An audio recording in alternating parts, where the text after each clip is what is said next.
Go ahead and start that. Okay, there we go. We good? Okay. Good afternoon. It being 6:30 p.m. on Wednesday, April 15th. Call this meeting of Brockton Conservation Commission to order. This meeting is being conducted remotely in accordance with Governor Haley's open meeting provisions extension signed on March 28th of 2025, which extends access to certain remote and hybrid meetings until June 30th of 2027. Real-time public participation and comments can be addressed to the Conservation Commission utilizing the Zoom virtual meeting software for remote access. If you wish to comment during a public input portion of the hearing, please use the raise your hand function, which we just figured out, to be addressed at the appropriate time. For those of you joining by phone only, press *9 to raise your hand. Please note all comments made are public record and should be made in a way that is respectful of others. Should a personal or inflammatory remark be made, the host reserves the right to mute the speaker. A copy of this recording will be posted to the City of Brockton webpage. All votes taken during this meeting will be done by a roll call vote to ensure count accuracy. In order to establish quorum, I ask that each commissioner state their first and last name for the record. Please.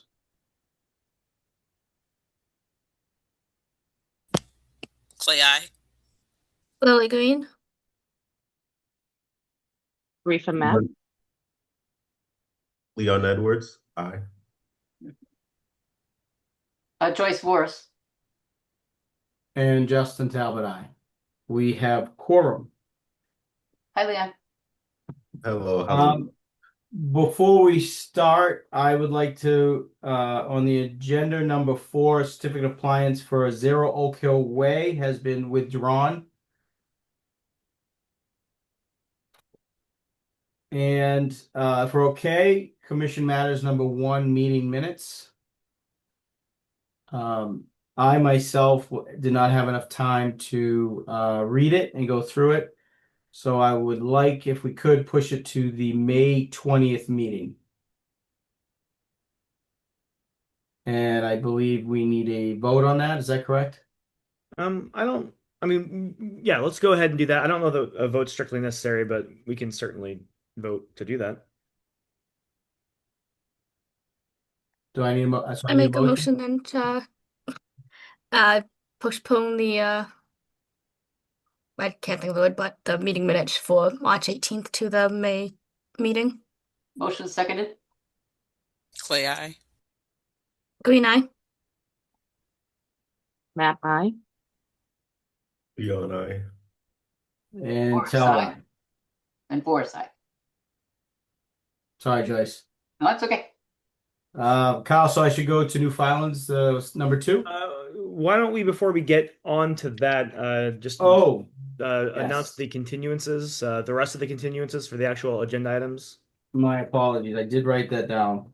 I would like, if possible, if I can have the commissioners, if I could please get a motion to continue the following filings as there is no new business or updates. And that would be number 7, Zero Lot Nav, number 8, 68th and 12th Avenue, number 10, 31 Otis Street, number 11, 55 Christie's Drive, number 12, 0 Clarendon Street,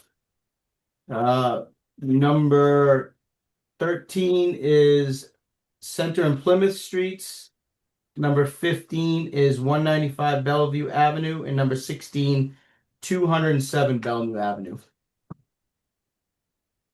I'll make a motion to continue the listed agenda items into the next meeting, which is May 20th.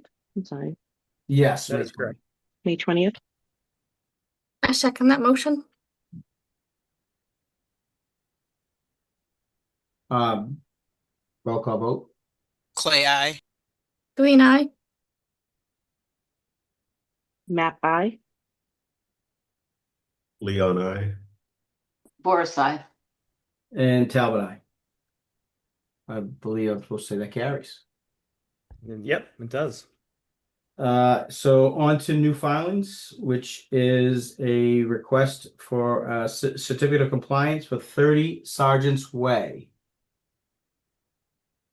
Yeah, we've got a couple of people here, I think, to speak to that. Azu, I see two of you. I'll promote both of you, and whichever one you want to speak through, please proceed through the chair.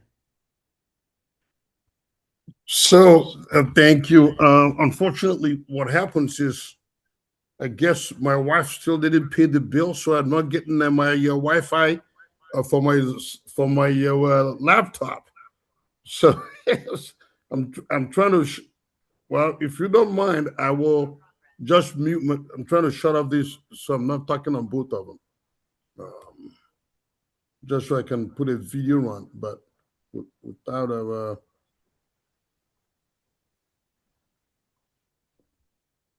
Just want to shut this thing off. Okay. Very good. Okay. Excellent. Can you hear me? Yes. Yes, sir. Okay. Thank you. Yeah. So, Mr. Chair, congratulations on being the chair. I was already in my regular mode of operation. What I'm almost gonna say, Madam Chair. So, thank you for indulging us. So what we have here, let me share my screen. Do I have the permission, Kyle, to share my screen? If not, we can certainly give it to you. Are you able to? Okay. It says disabled. Uh-oh. Isaiah, can you help us out here? I'm gonna look now, see if I can. I'm not sure why it says that. Let me check. Also, we can see you now.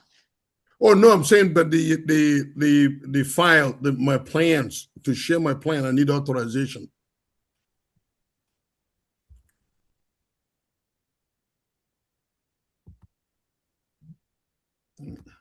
Yeah, it's still saying that I'm disabled. Kyle, could it be because we promoted him on just the voice and not the video? Maybe there's a setting that the host can change to allow Try it now. panelists to share a screen.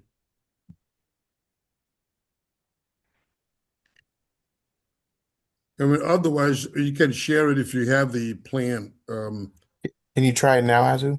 Okay. Yeah, there you go. Ah, man, oh man, you guys are better than I am. There seems to be two of you, Azu. One with a Yeah, voice, one with a film. No, so one of them is just so that you can know that actually I'm the one in the meeting. Because the laptop doesn't have my video. I don't know why. Like I said, I think my wife didn't pay the Comcast bill for the Wi-Fi at home. So can you see the plan? Yes, sir. Okay, great. Thank you. So basically, Mr. Chair and Commissioners, what we have is a project that has dragged on through 3 economic cycles.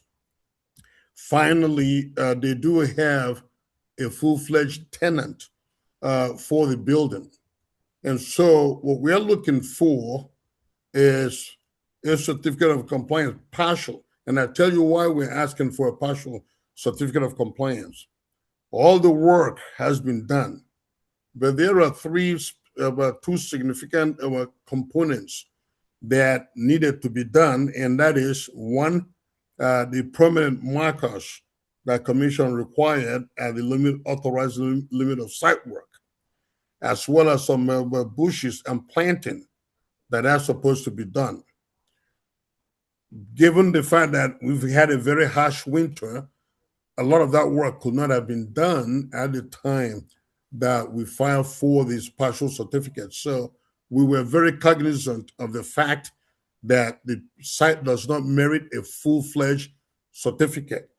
But by obtaining a partial certificate of compliance, it allows the tenant to move in and allows the owner to generate the cash flow for doing the rest of the work. And again, the planting, he has access to our horticulturist and arborist and a wetlands biologist, Ken Thompson, who supervised most of the work.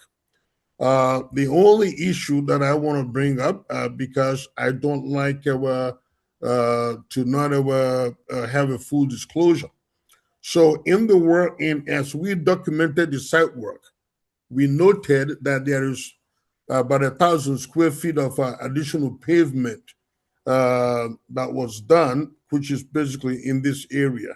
It's about 1,000 square feet. I I put that in my. I don't know if you can see my what it says stormwater calculation narrative. I demonstrated that, albeit there's an additional 1,000 square foot of paved area, it is so de minimis that it does not change the stormwater calculation that was approved originally. It's a simple math of saying this is how much area that is added, and this is how much volume associated with it. And so we are asking that the commission find that while that's an extra 1,000 square feet, that it was not done as a spite or a willfully violation. It's just that when you bring in TL Edwards and some of those contractors that spread their machine, the width of that machine is usually 8.5. So when you make two passes, sometimes you get an overhang of and that's really the reason for that extra 1,000 square feet, because they don't need it for the project 100%. But that is just the way the paving was done. But when I look at the area, any person that has middle school math can calculate a volume, area by depth, so we are asking that the commission find that that is very minor in nature. And then issue, if it wishes to, we are pleading that the commission issue a partial certificate of compliance to allow the tenant to move in. And then as we roll into spring, in the next couple of weeks, when the ground is favorable, he will plant the bushes, and we have already ordered the permanent markers. And then in about 2-3 months, after we've seen the vegetation taking hold, we will request inspection by Kyle. And if he so finds it commensurate with your approval, then we will at that time ask for a full certificate of compliance. And Mr. Chair, members of the commission, that is basically the gist of my request, and I will entertain any questions or comments at this point. Thank you. Zoo, thank you, Kyle. Yeah, thanks. Azu, I have a couple updates since we've last spoken about this project. I went through and found there's a whole huge file for this. So good news for you, Azu. We spoke about the increased extent of the pavement that's been done that seemingly was done not in accordance with the original plan of record. Well, in at the May 25 meeting in May 25th meeting in 2017, the Brockton Conservation Commission reviewed a new plan set that went through the tech review process, and they found, and that was the plan set that this was basically constructed to, and they found that that new plan set didn't require a new filing or an amended order of conditions, and they just kind of accepted that plan set as the new plan of record. It wasn't attached to any order of conditions or anything. It was just a letter that the planning department admin Pam Gurley had issued to the applicant at that point. So the plan of record that we're actually comparing the as-built to is indeed the 2017 plan rather than the 2009 plan. So all that said, in general, I think that the site has been constructed in general accordance to the 2017 site plan. So the extra pavement, just an additional detail here. The commission's consultant at the time, in 2017, also reviewed that increase in scope, and they found that the currently designed or the at that time designed stormwater stormwater management infrastructure would handle the increased capacity of flow from the increased pavement. So there's no problem with the pavement extension that was constructed, within with the commission's kind of blessing there. That said, I do have some concerns. Azu raised the concern about the conservation markers.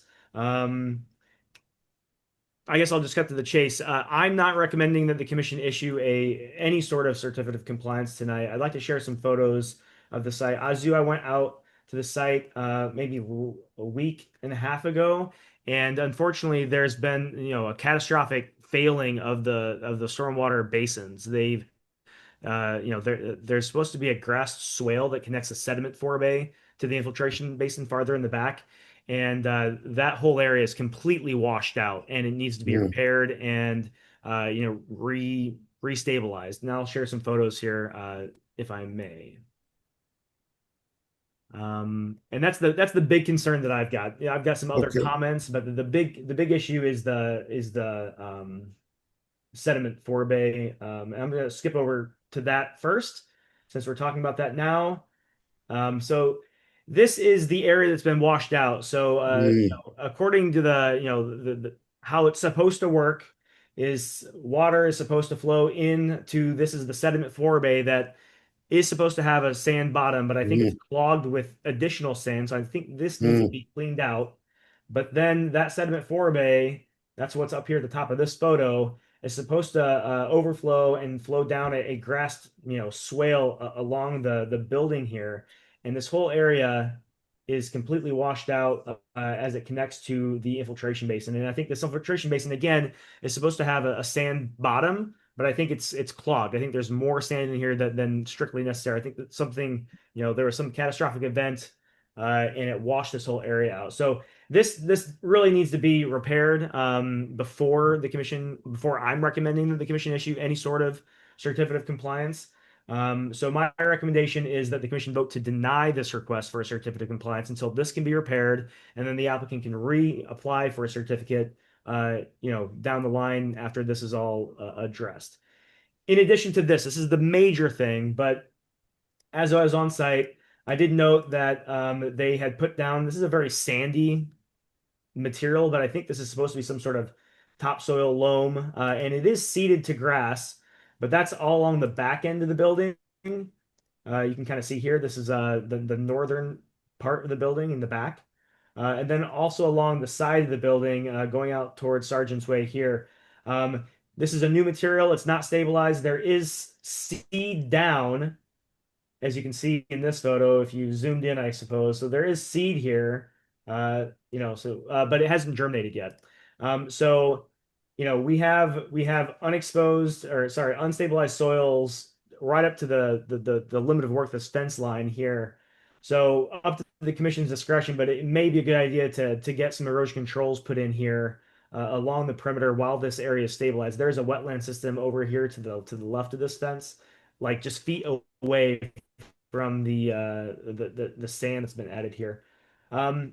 Ultimately, we will need to do some sort of conservation markers. That was never really outlined specifically in the order of conditions as to where those would be, but we do have this fence that was approved to be put in here, this chain link. So I think putting those markers just along this chain link fence would be fine on this side of the building, and then over on the other side of the building, over to the east. There is a fence line there as well that I think we can just probably put the markers up over there. I don't know that I have any pictures of that fence line over there, but ultimately, I know we're trying to keep things kind of short tonight.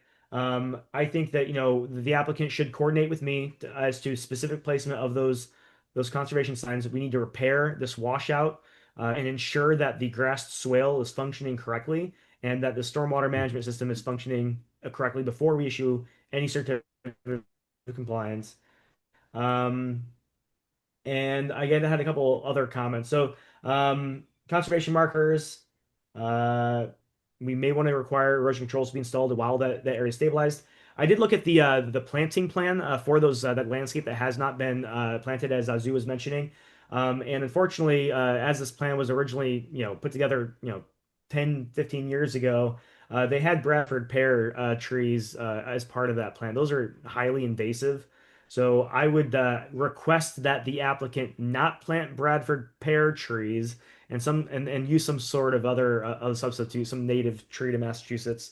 There are azaleas and rhododendron that were also proposed, and just I would request that they use a native variety for those as well. So that's kind of my recommendations to the commission. I think my internet's a little dodgy here, so if I cut out, I apologize. Any questions from the commission? Joyce? Yeah, Kyle, I'm not sure.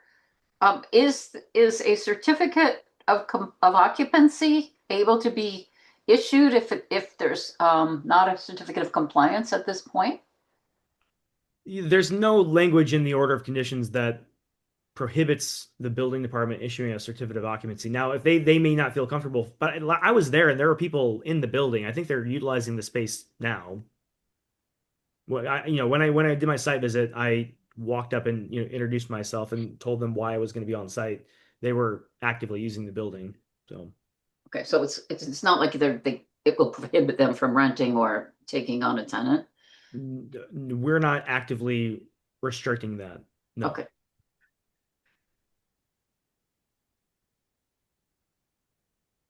Any other questions from any commissioners?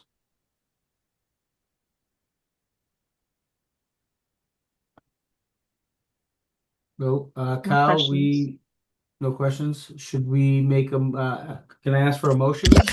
Nope, I do have a question. Oh, Is there going to be a sorry. remediation plan for the work that is going to get done? Does that have to get done during this process since we're doing denial Sure. before it Yeah. start back in May? Yeah, I can speak to that, and then the engineer Azu has his hand raised as well. So to speak to that, one detail that I had in my agent report, but I have not vocalized here during the meeting, based upon my calculations and math, there are various extensions that the commission both issued, and then also from the state level that have extended land use permits over the years. My calculation is that this permit actually did expire last year. So I don't think they have an active order of conditions currently to do any work there. However, repair of the sediment forebay and the infiltration basin would generally fall under the operation, like normal operation and maintenance. So I don't think that that the commission needs to require any new filing to to permit work in that area.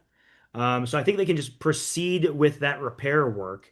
However, the commission may choose to require that erosion controls be installed along the western portion of the site, where that area has been recently loamed and seeded until that area germinates. So I guess that's all I've got for now. Azu does have his hand raised. Azu, go ahead, sir. Okay, well, I'm trying to lower my hand. I don't know why it's not lower hand. Yeah, okay. Oh, no, no, there's no question on my, or comment on my side that I think Kyle has properly articulated what's going on, and I don't have an argument on my side. But if it's possible, I would like to request a continuation to May, to your meeting in May, and in the meantime, I'll get hold of my client and explain to him what needs to be done on the site. If I was sitting on Kyle's side, those are the comments that I would be making, and those are good observations. But I will tell you that the basin and the sediment forebays were properly constructed. It's just that this winter, we had a ridiculously crazy winter, and that's what happened. So, yeah, if it's okay to continue the hearing, that will be our request, and then I will get hold of the client tomorrow to go ahead and start the repair work, and then notify Kyle so that he can meet with Kyle so that he can address specific planting that Kyle wants to. And I agree. Bradford Pier is what we've always recommended on several projects, but those have been found to be not too good. So we've stopped using them on a lot of our projects.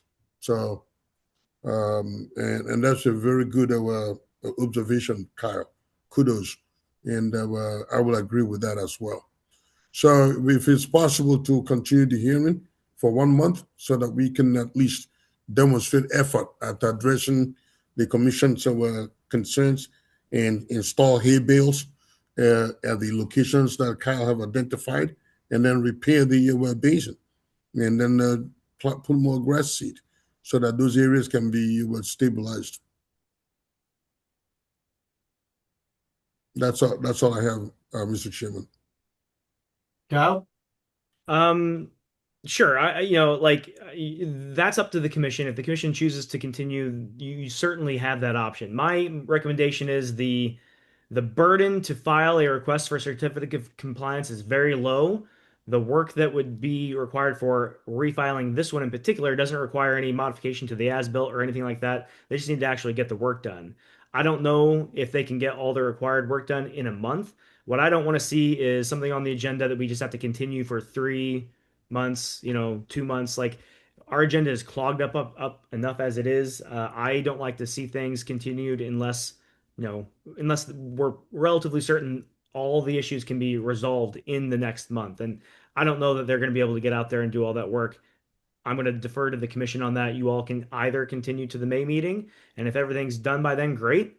And if not, I definitely think we should vote to deny, or we can vote to deny now, and the applicant can reapply in the future with basically the same submission materials with just a new letter for like requesting the certificate of compliance. So Okay. I'll defer to the commission.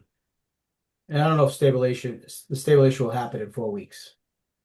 No, I will say this: the work might be done, but the stabilization is not going to be achieved in Right. 4 weeks Right. because it'll probably take a good week or two to get the work done, and depending on how much rain we get for the seat. So, yeah, that'll be fine. I just don't like the idea of a denial. So, if that is the case, instead of a denial, may I request then that we continue to June so that we're not wasting your time in May, and then in June, there should be plenty of time for the work and the germination to take place. So instead of requesting to May, I'd like to request to June, to your June meeting, if you're having a meeting in June. Would that still stay on the agendas, even though it's going to get continued to June, Kyle? Oh, I think he froze. Kyle, Oh, sorry, I think my internet's laggy here. it did So freeze. My question was that if we would continue, if he's asking to continue to June, it would still technically stay on the agenda in May, so it still would keep it. you can continue to a date certain, so it wouldn't appear on the May agenda, but that's just additional housekeeping that I'm paranoid that I'm going to forget something and not like add it Yeah. to the correct agenda down the line. We can certainly do that. I'll make sure it's on the June agenda if that's the commission's, wish. It's really up to you all how you want to handle this. I'm okay in any way here. I mean, we can make a vote to whether to deny it and then just take a vote there, see what happens. Yep, we just need a motion. Can I have a I'll motion? make a motion to deny, see how 30 Sergeant's Way. Motion seconded. We have a motion for a second, and can I have a roll call vote? Clay, aye. Jane, I. Map I. Leon, I. And War's side. And Talbot, aye. That has passed. Okay. Thank you very much. And then we will refile in June. Hopefully, we'll have gotten all that work taken care of, and then we'll be good to go. Thank you for listening and indulging me. I appreciate the work that you do. Thank Have you. a Thanks, Azu. have a pleasant evening. Thank you, Azu. All right.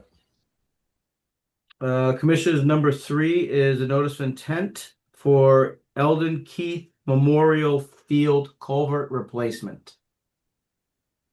And I believe before we ask a DEP file, abutters, and legal notice. Yeah, I've received a proof of mailing, and I think let me check the DP file number real quick. I think it has been issued, but let me confirm that. While we're doing that, if you are here to speak to this as the applicant, please raise your hand and we'll promote you.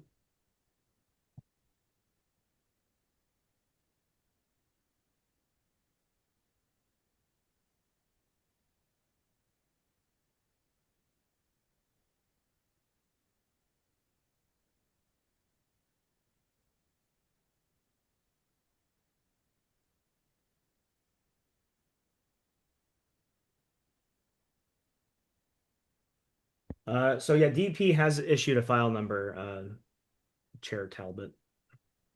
Thank you.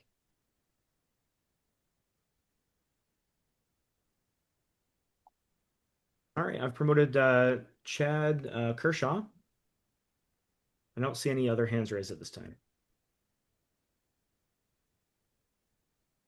Kershaw? Yes, good evening. Good evening. Maggie Losted should also be on the call. She's presenting Oh, as well. ML. Yes, I see her. Let me promote her as well.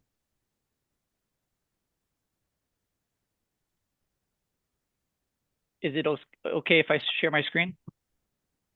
Looks like I do have the option. Yes, please.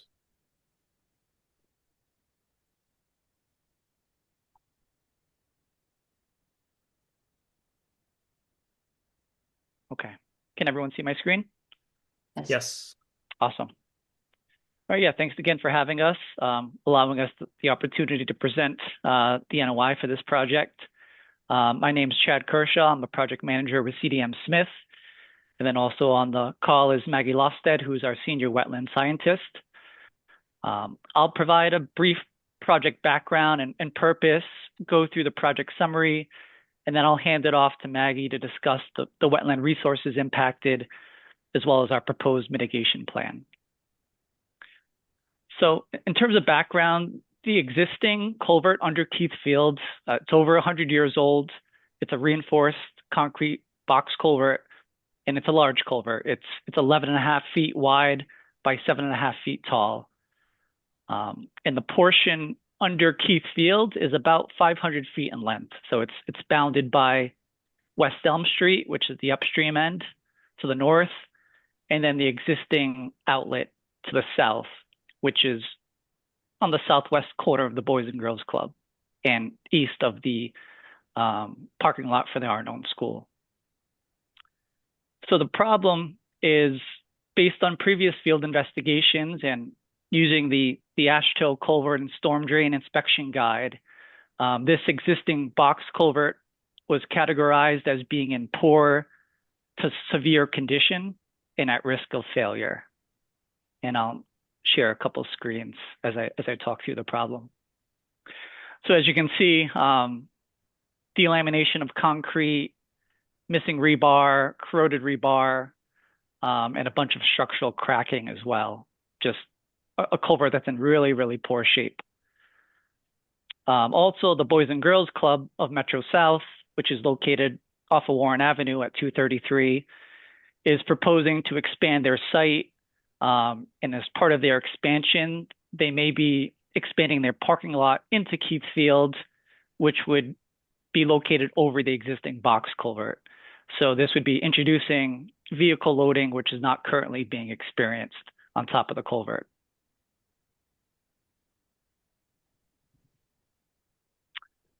Also, the head wall at the outlet is experiencing some bowing or leaning due to lateral pressure from the soil and the tree roots immediately behind it.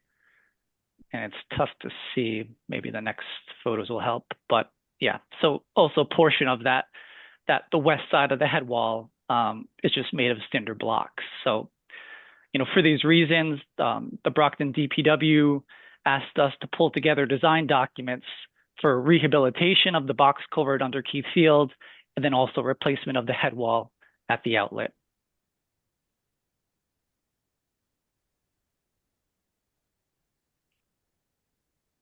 Here's our plan. So in terms of design, as I mentioned, we're looking to rehabilitate about 500 feet of the box culvert. And what we're proposing to do is install a plastic slip liner pipe. The slip liner pipe can be custom molded for this project, as we're trying to maximize the existing hydraulic opening of the culvert. So as of right now, the current proposed slip liner dimensions are 10 foot, 6.5 inch by 7 foot, 2.5 inch. So just a little decrease compared to the existing dimensions of the culvert. Flip down a few sheets here. I think photos will be helpful. So with a slip liner, segments are installed from the outlet side. The segments are about 7 feet in length, and they're installed one at a time. You know, they're slipped through the culvert, either by pulling, so they could set up a pulley system at the upstream end, which is an existing manhole at West Elm Street, or by pushing it with the machine from the outlet upstream. As you can see in this photo, we should probably also add that this work will be done in a dry. So we will, like, you know, coffer dam and bypass pump any flow in the culvert. This photo shows it being not in a dry. Yeah, exactly. There's a rail system that they install just to help with the installation of the segments, allowing it to slide as they install one piece at a time. And once all the segments are installed in place, the contractor installs grout in the annular space between the slip liner and the existing host culvert, and then any active storm drain connections are then reactivated. I think I have a picture here. So this is a picture, again, this is just an example, but it shows the bulkheading, so the end of the rehabilitated pipe with ports where the grout would be installed in the annular space between the slip line pipe and the existing pipe. And as Maggie mentioned, yeah, the actual installation of the slip liner would be in the dry. The intent is to bypass flow of the Salisbury Brook from the existing manhole in West Elm Street to the existing outlet. We've confirmed with contractors that, you know, at the end of each day, bypass is not required. Flow can traverse through the installed portions of the slip liner. And then once all the pieces are installed in place, bypass is no longer required as all this bulkheading and grouting work is occurring.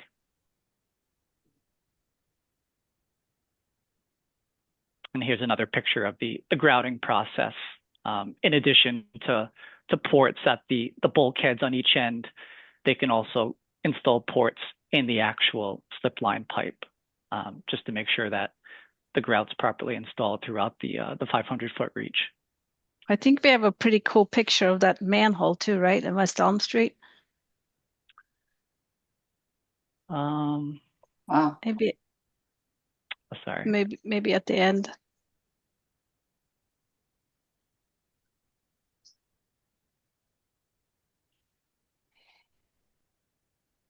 There Right. it is. Yeah, so this would be our access point on the upstream end. As some may know, the city already replaced the culvert under West Elm Street back in 2020, and they're currently replacing the culvert a little upstream of this at Newberry Street.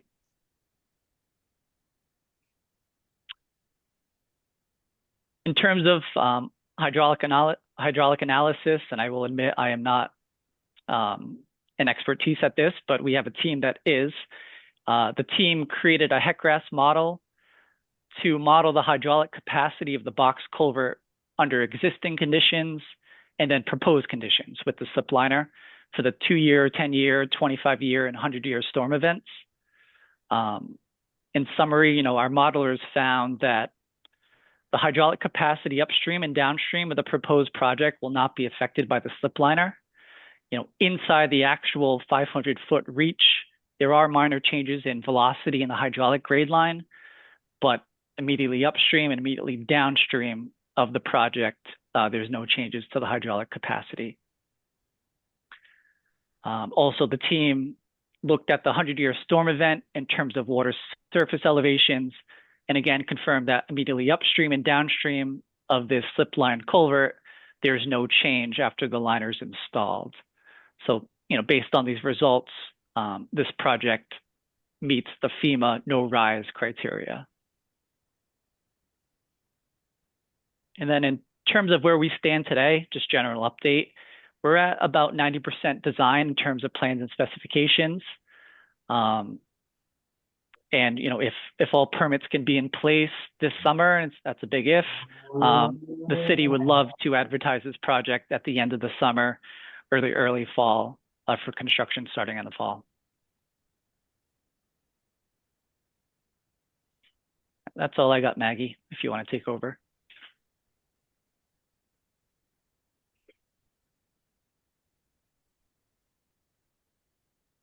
Maggie, you're muted. If you can go to the plan view. Sure. So the impact to wetland resource areas, is primarily within the existing culvert, so land underwater and inland bank, and their temporary impacts, for the installation of this structural liner.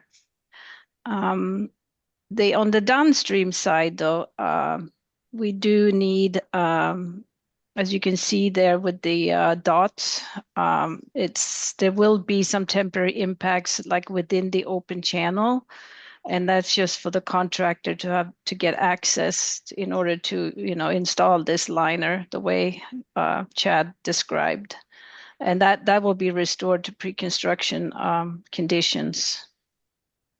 So we quantified the impacts, and like I said, the majority of them are temporary. There's a slight reduction in size of the new liner compared to the existing pipe. Again, there would be about 480 square feet of permanent impact to land underwater. But again, that's just like within the culvert itself. We do have to take down about 17 trees. I think on the plan there, it's 17 trees. And we developed a tree planting replacement plan.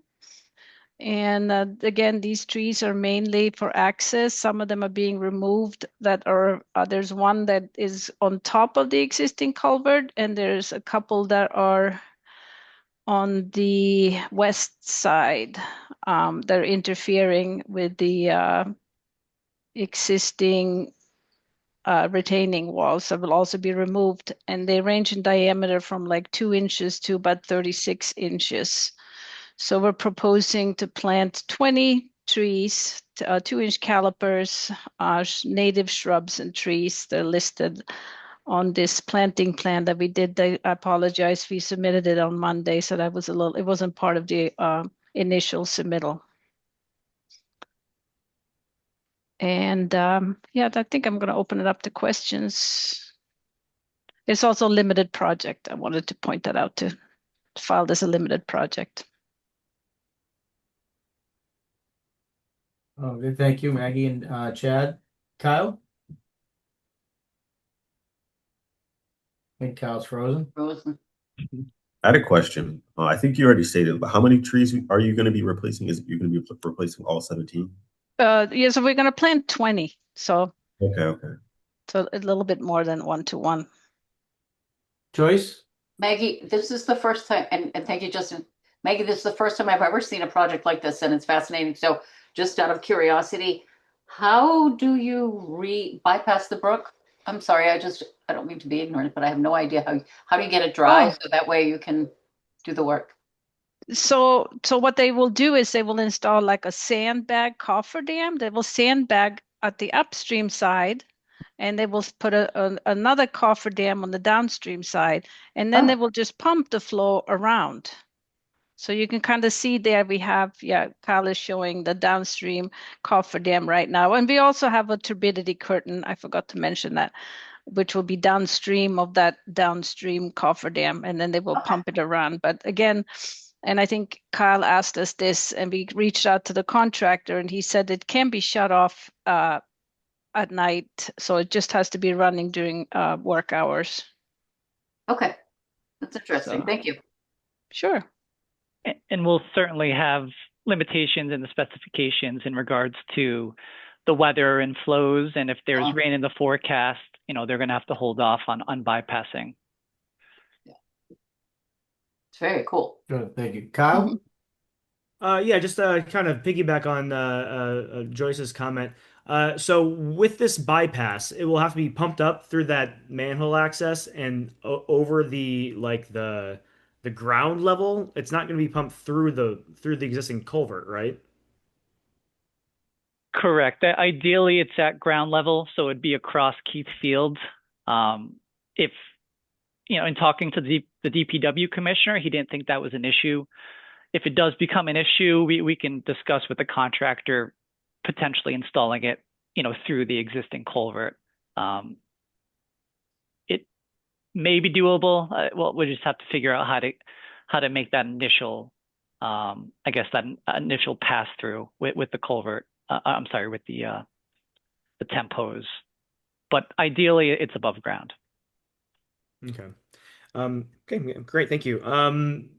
Yeah, so I guess if through the chair, if I may just kind of wrap this up, Please do. give you my recommendation. I didn't have a chance to write a report. I think this is something that as it is a limited project that the commission can permit without review.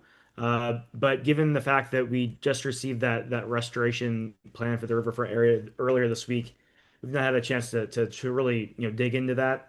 So I'm hoping by the May meeting, I'll have a report for the commission and we can really dig down into the nitty gritty and then hopefully issue an order of conditions at that point.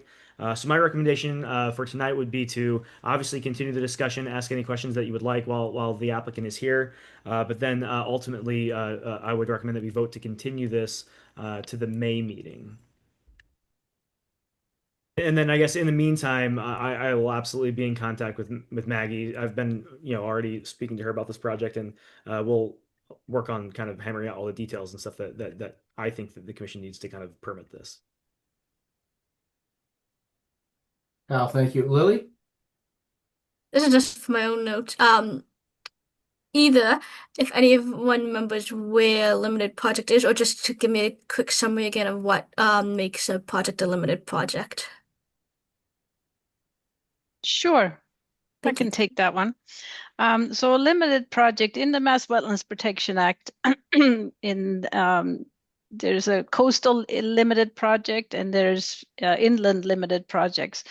Basically, if they list, a number of project activities that are considered limited projects, and what that does, it allows the commission to approve a project, although it might not fully meet the performance standards of the Mass Wetlands Protection Act. So it doesn't have to be bumped up to like Mass DEP for a superseding order of conditions.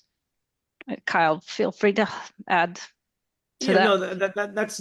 no, that's right. And generally, these limited projects most of the time are public utility and things of that nature. It's all kind of listed out in the act, but this would qualify as a limited project, and I can communicate that a little bit more clearly in like a report and kind of when I issue that next month, kind of lay out that argument in that document. Yeah. And I think also I read the Mass DEP comments and they also emphasized that it was a limited project. Thank you. You're welcome. Kyle, you look frozen again, but I believe Yeah, this very is. spotty. Sorry. Is there anybody from the public that would like to speak up on this?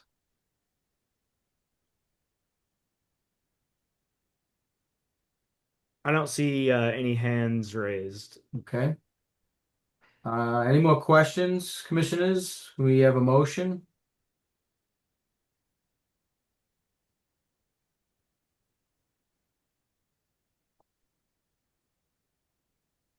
I can unmute myself. I make a motion to continue the Eldon Keith Memorial Field culvert replacement notice of intent to the May 20th meeting. I second that. We have a motion made to continue to the May 20th meeting and seconded. Can I have a roll call vote, please? Clay, aye. Green eye. Matt, aye. Leon, I. Boris, I. And Talbot, aye. That motion carries. Great. Interesting. Thank you. Thank you for your time. Thank you very much. Have a Yeah, good thank you, Have a good guys. evening. That was at NOI, right? Were you supposed to hear any public comment? Justin, he asked for it. Oh, I missed it. Sorry. I think we move on to number 5, which is an NOI of 270 Oak Hill Way.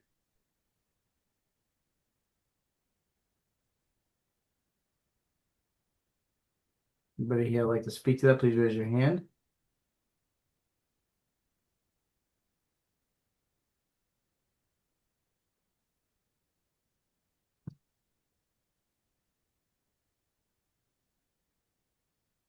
Tracy, Yes, hi. how are you doing? Good, and you? Good. Is it okay if I share my screen? Yep.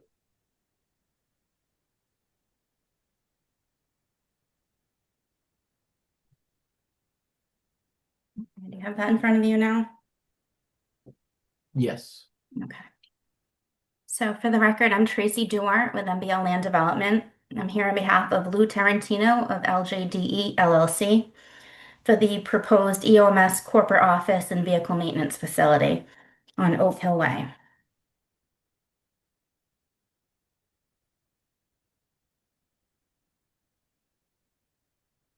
So a quick overview of the project location. It's located at the end of Oak Hill Way. It consists of parcel 11915 in Brockton, which is about 29 acres, and it also extends into West Bridgewater with another 8-acre parcel.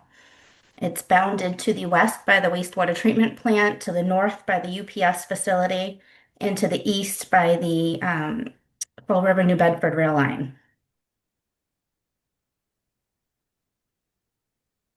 Just a quick overview, because this project's had a lot of permitting done in the past years, and I don't know how familiar you are with it. So a quick overview of where it stands.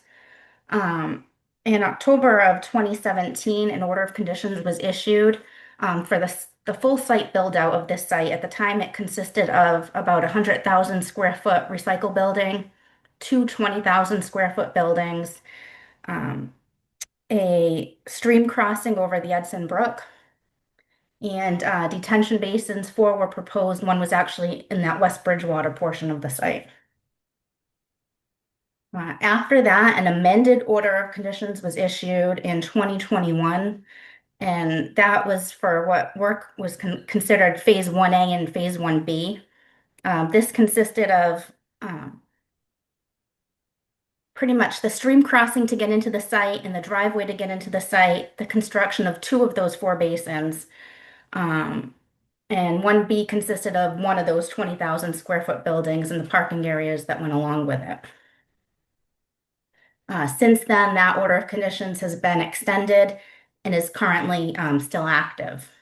We were going to request a certificate of compliance, which is what we withdrew tonight, and that was so that we could close out the current permit as we're seeking a new permit for the new scope of work, because it's changed quite a bit since what was originally permitted. And then I won't go into too much other detail, but just know it still has a current planning board approval, site plan approval in Brockton, and it has current Conservation Commission approval in West Bridgewater for that 1 basin that's in West Bridgewater. So both of those permits have also been extended through the years and are still current.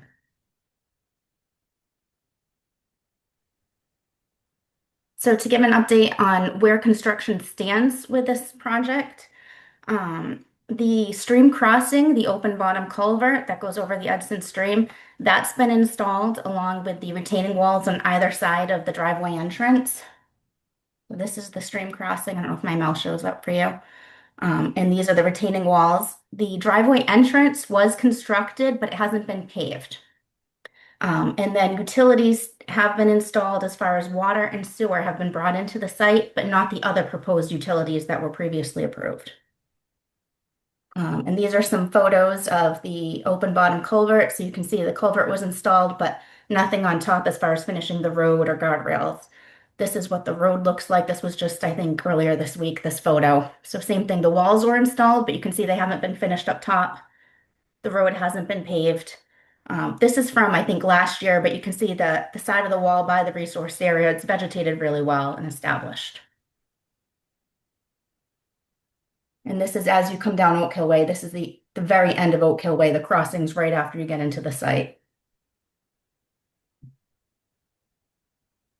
And then once you're in the site, what's been constructed has been those two basins that were approved as part of Phase 1A.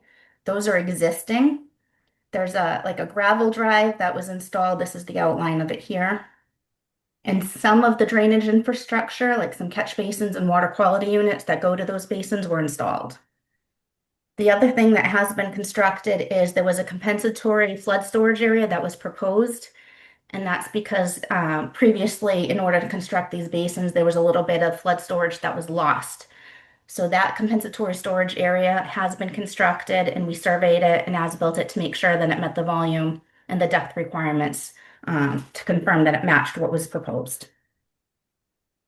And these two photos are, I think, about last month, but you can see this is the compensatory storage area. So you can see where the grades go down to meet the wetland and flood elevation. And it's pretty well established. There's a few areas that have eroded that they're going to fix.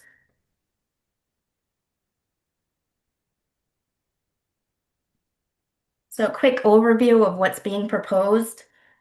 This is like our index sheet because it's a large site, so it extends over into multiple sheets. So that's what these rectangles are. We're proposing to complete the driveway entrance and the retaining walls by paving them to grade, topping off the retaining walls and putting guardrail or barrier on them. We also want to install the rest of the utilities that were proposed as part of Phase 1A, which is gas and electric services to bring them into the site. We're proposing a new building here. This is the new EOMS corporate office and vehicle maintenance building. There's a proposed leasable space that's not going to get constructed at this time. It's future. And these are the two basins that are existing. We're proposing to construct the one in West Bridgewater that was previously approved, and we are currently permitting in the town of West Bridgewater right now that basin. So this is a more zoomed in look at that proposed building. It's 19,700 square feet. Here's the parking area that goes along with it. This is the future leasable area that's not going to get constructed at this time. And this is the drive aisle that goes around into the West Bridgewater portion of the site. So if you can see the wetlands are green, we have the 25-foot buffer in red, the 50-foot and the 100-foot. So there's not much work that's being proposed right now in the buffer. Mostly just this portion of the vehicle maneuvering area that they have. This next sheet is our grading and drainage plan.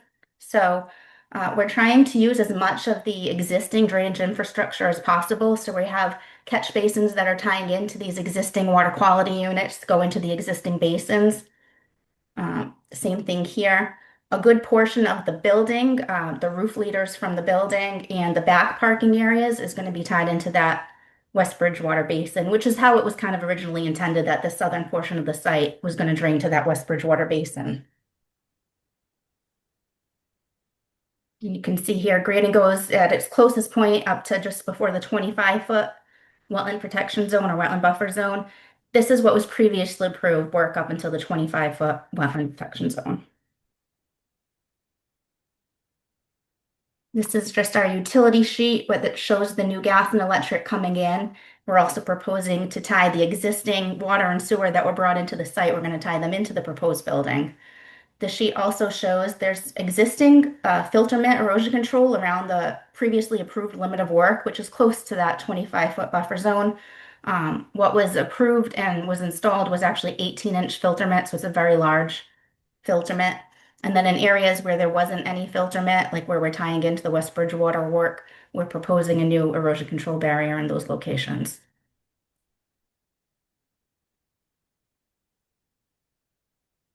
So one thing I just wanted to bring up is when the DEP file number was issued, they had a couple of comments, so I just wanted to address those. So one of those, it says that the site plan indicates that new work's going to that work will occur within the riverfront area outside of the existing degraded area, and that's not true. The 2,429 square feet that are listed on our NOI application is within the previously worked on area within the 25-foot riverfront area is this tan line here. The Edson Brook mean annual high water is the bluish purple line here. So that 2,400 square feet is actually on top of the existing culvert. It's really just paving the road. So it's all in that previously disturbed area. No work's actually getting done in the banks of the river or within it itself. And then the other comment they had, I wasn't too sure on, it said that there is a portion of the wetlands on site that shows up as a wetland change and to investigate whether that was authorized under an order of conditions. So when I went on the Mass DEP data layers, this is the wetland change that's shown. It's showing as being back from 2001 to 2003. This is the area that shows up as isolated vegetated wetlands and has been on our on the approved permitting plan since at least 2017. So I think, how that got formed before 2017, I'm not sure, but it's always been that resource area was approved as part of those order conditions that are still active. So at this time, I'd open it up for questions or comments. Tracy, thank you. I forgot to ask, and obviously you said the DEP file number, but Kyle, DP, butters, and legal notice, I'm assuming is all set. Yeah, thank you. Thanks for checking. And Kyle, anything? Sure, yeah. Thank you, Tracy. That was a very thorough, discussion about the project. Ultimately, I did meet out with the app just yesterday, and we kind of spoke about the general path forward here. And it was, after that discussion that the applicant withdrew the certificate of compliance request. And the idea is that they will reapply for that certificate of compliance kind of concurrently when the commission finishes the review process and is like prepared to issue an order of conditions. That way we can incorporate any outstanding requirements from that old order of conditions in the new order and kind of have a seamless transition between the two active permits. Um, all that said, ultimately this project I will need to go out for peer review. If nothing else, just for the stormwater compliance, but it is a complex enough site that there are other, I think it would be good just to have the third party consultant kind of look at the whole thing. That third party review, I've spoken to the applicant, Lou Tarantino, about some additional work that I'd like him to include in this application, but that would be work that wouldn't really be referred out for the peer review to the peer review consultant to kind of look at. So my recommendation tonight would be for the commission to vote to send this out for peer review, and that peer review would be limited to the work that Tracy outlined tonight. And then any additional work that the applicant puts forward, based upon our conversation, will be work that the commission can just review ourselves and wouldn't have to be sent out for that peer reviewer to take a look at. Kyle, thank you. Commissioners, Joyce? Tracy, do you know, it says that it's a vehicle maintenance facility? That's the project title. Will there be any recycling being done at that facility as well? Or is it just for? I can check with the client, but Mr. Tarantino told me, so this is just for their fleet vehicles, which they keep at his West Bridgewater location. They'll bring them here if they need maintenance and work on them inside the building. So we have oil water separators for trench drains in the floor. And then they'll bring them back there. I don't know about any recycling. I can find out before the next meeting and get back to Kyle. Okay, that would be great. Thank you. Sure. And so you said they're fleet vehicles, so they would be the actual trucks that go out to collect the recycling, correct? Correct. Okay. Yeah, but Yeah, if you could they find won't be that out, stored on that would be site. They'll great. just be here to get fixed and then go back to his other location. Great. Yeah, thank you. If you could find that out too, that would be wonderful. Sure. Thanks. Oh, one last stipulation on that peer review, if I may, Chair Talbot. Kyle, go for it.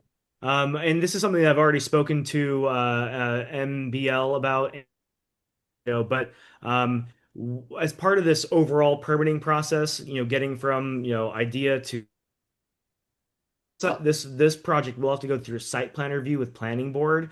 So MBL is also submitting that like concurrently. I think at the next planning board or the next cycle is when the planning board will begin that review process, and that begins with a tech review.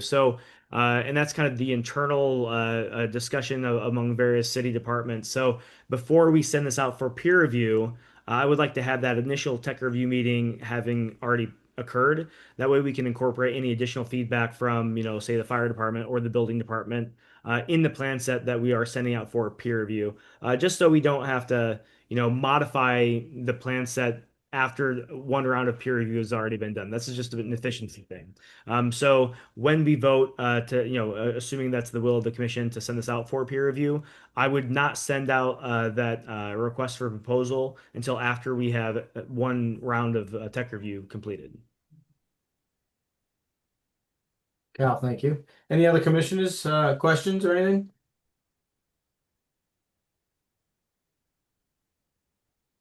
I'm sorry, can you just go over really quickly again? So we're gonna we'll potentially send out for peer review, a tech review.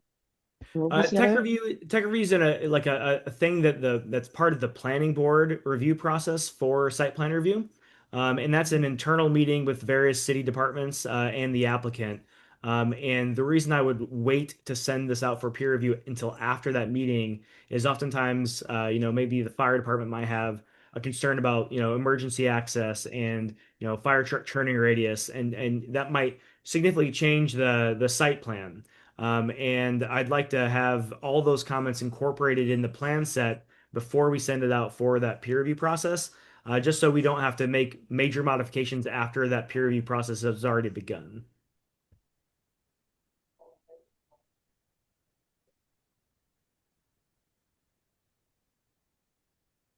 Thank you. Is there anyone here from the public who would like to speak on this? I do see a hand raised.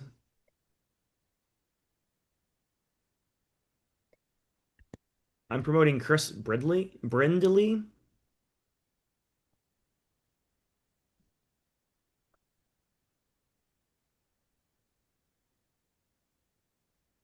Chris, you there?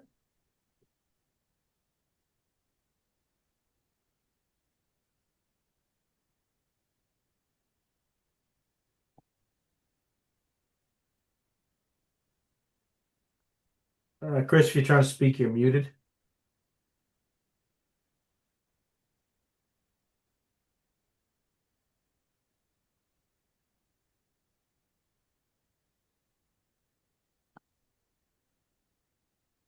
Kyle, I will say this is an NOI, like the past one. I believe we're supposed to take a roll call vote to close the NOI, correct?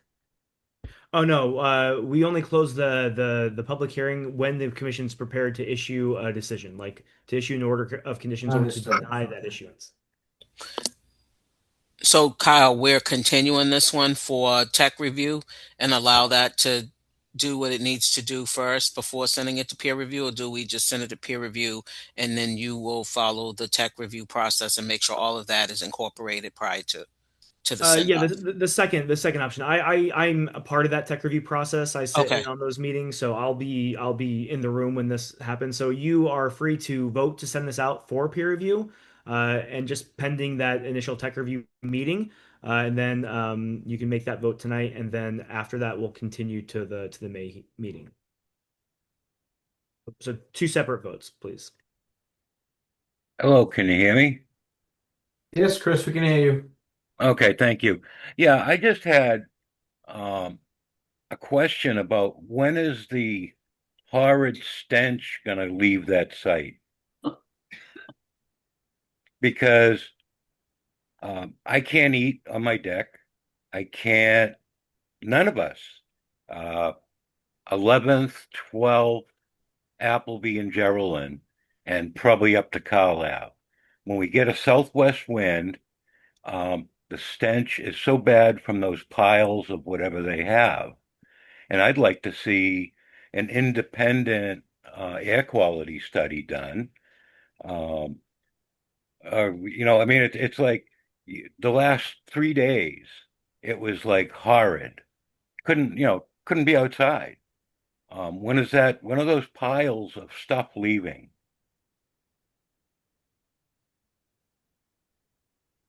Chris, I don't have that answer, but maybe Kyle or Tracy could respond.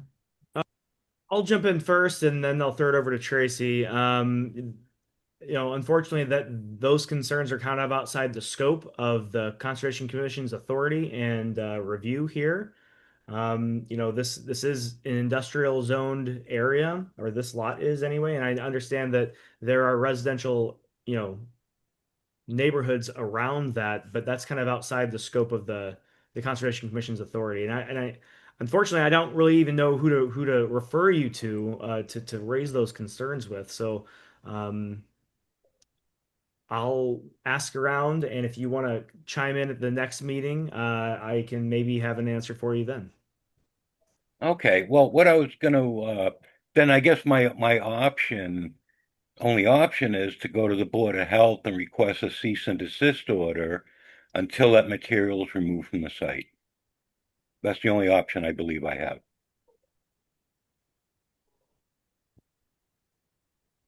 The Board of Health deals with smells and health, and this is hurting my health. So the stuff's got to go. And I understand that conservation. I was on a conservation commission for 13 years. I understand that this really isn't your purview. I understand, but I just had to let the applicant know that we, the people over here, are very unhappy with their site and its current condition. Okay? Yep, noted. Thank you. Okay, thank you. Chris, thank you. Thank you. Commissioners, anything else?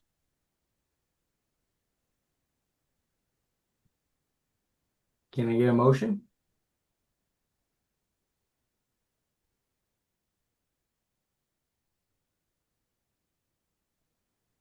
That's I make a motion. Oh. I'm sorry, Sorry. Shreepa, I'm sorry. Joyce, Go go right ahead, ahead. I'm sorry. Go ahead. Go ahead, Yep. Shreepa. I make a motion to, which one are we on again? Sorry. Send 270 Oak Hill Way out for peer review. That's the first one, correct? Yes, ma'am. I second that motion. We have a motion and seconded for 270 Oak Hill Way to be sent to peer review. Roll call vote, please. Clay, I. Green eye. Map I. Leon, I. Boris, aye. And Talbot, aye. And Kyle, we also need a motion for, Just a motion to continue to the May meeting. I'm sorry, yes, thank you. Joyce, go ahead, I'm sorry. Okay, no, I move to continue 270, I'm sorry, Oak Hill Way to the May meeting. I second that motion. We have a motion and seconded to move 270 Oak Hill Way to the May meeting. Roll call vote, please. Clay, I. Green eye. Map I. Leon, I. Boris, aye. And Talbot, aye. The motion carries. And on to the May meeting. And Tracy, thank you. Thank you. The next is number 6, current filings. It's an NOI 940 Belmont Street. The project is the VA Hospital Stormwater Improvements. Yeah, I've got a couple of people here representing both the applicant and the commission's consultant, Beta Incorporated. So give me a moment to promote them.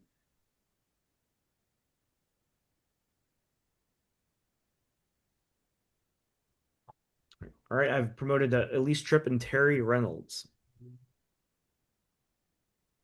Elise. Right. Hi, everybody. Long time. Elise, bye. All right. So, Kyle, you said the applicant isn't here today. No, Terry Reynolds Oh, he is? is on the Oh, call. great. Yep. Perfect. All right.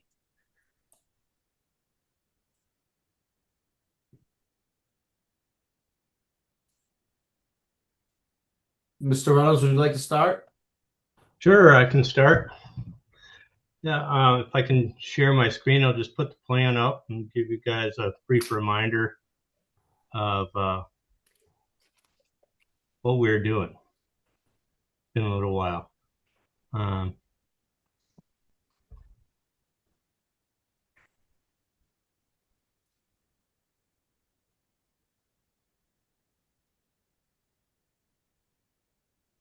Bear with me a second.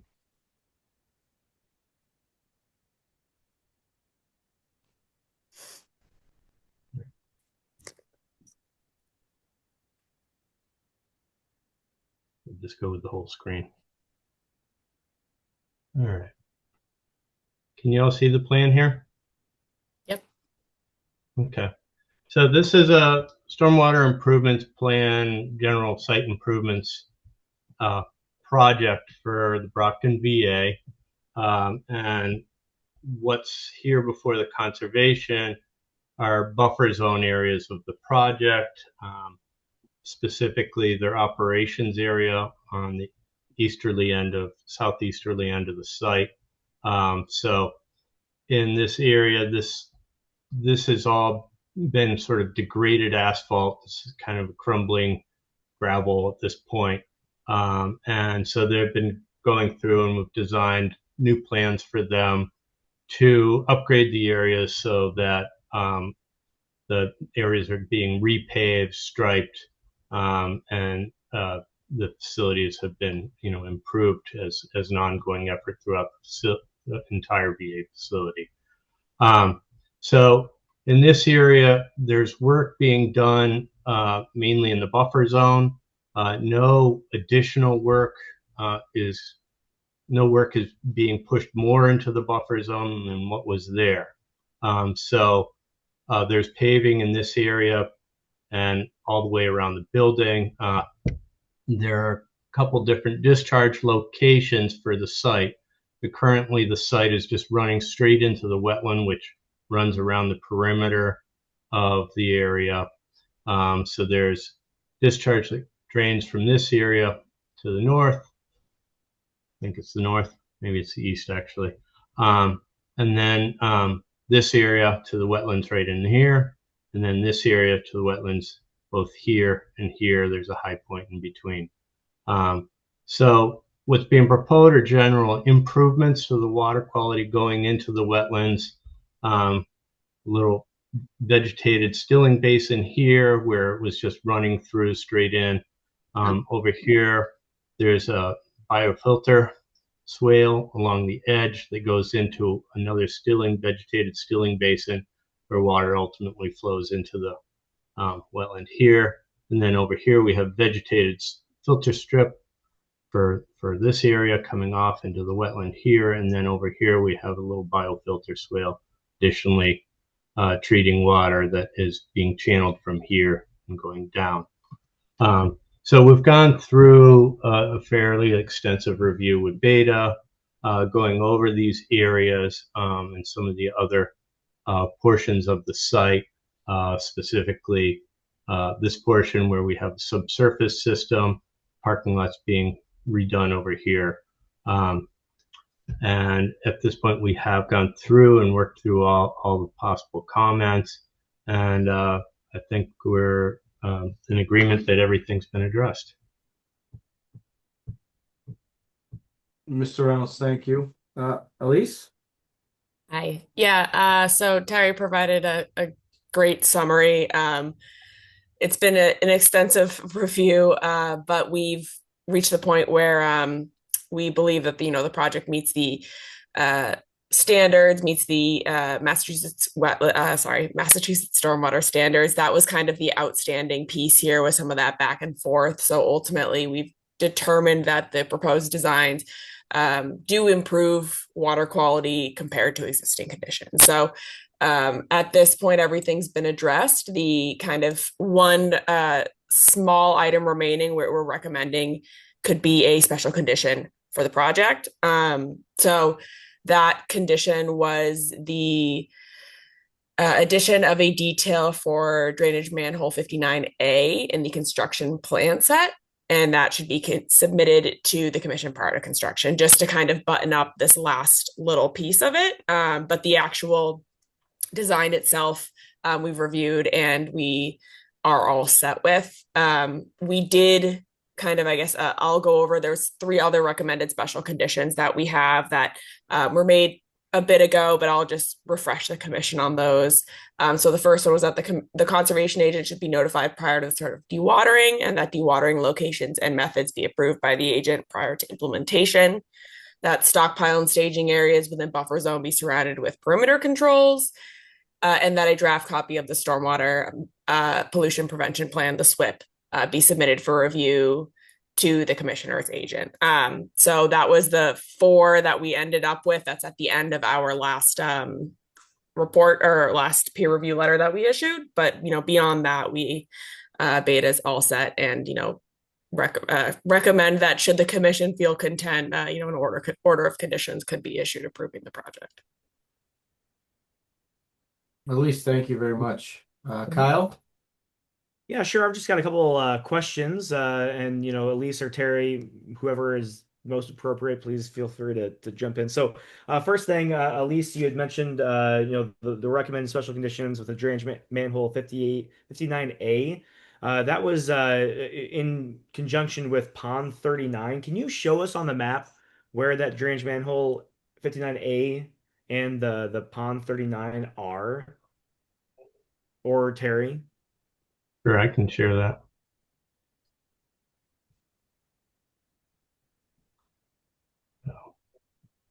So where she's referring to is right here. This is the outlet control for the subsurface system. And this is basically just a manhole with a riser inside of it with orifices drilled in it.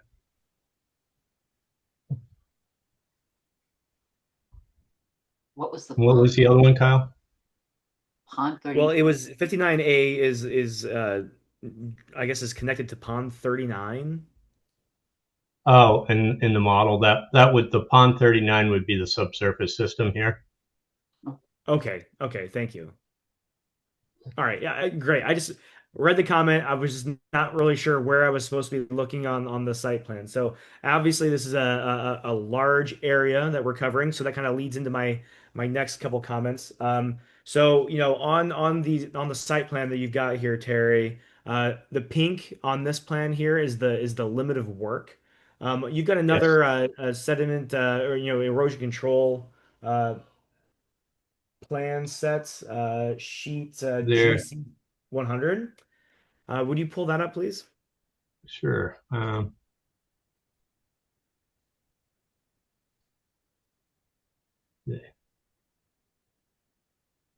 There we go.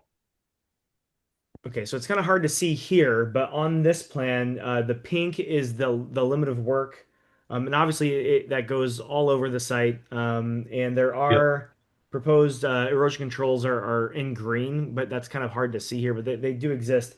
And we have inlet protections. We've got a filter blanket, an erosion control blanket, and then compost filter socks, kind of just scattered around the site. Um, I guess my question is, it's fine to see limit of work on a site plan like this. Do you have a plan for how that's actually going to be implemented, like and marketed like on the ground while work is being done?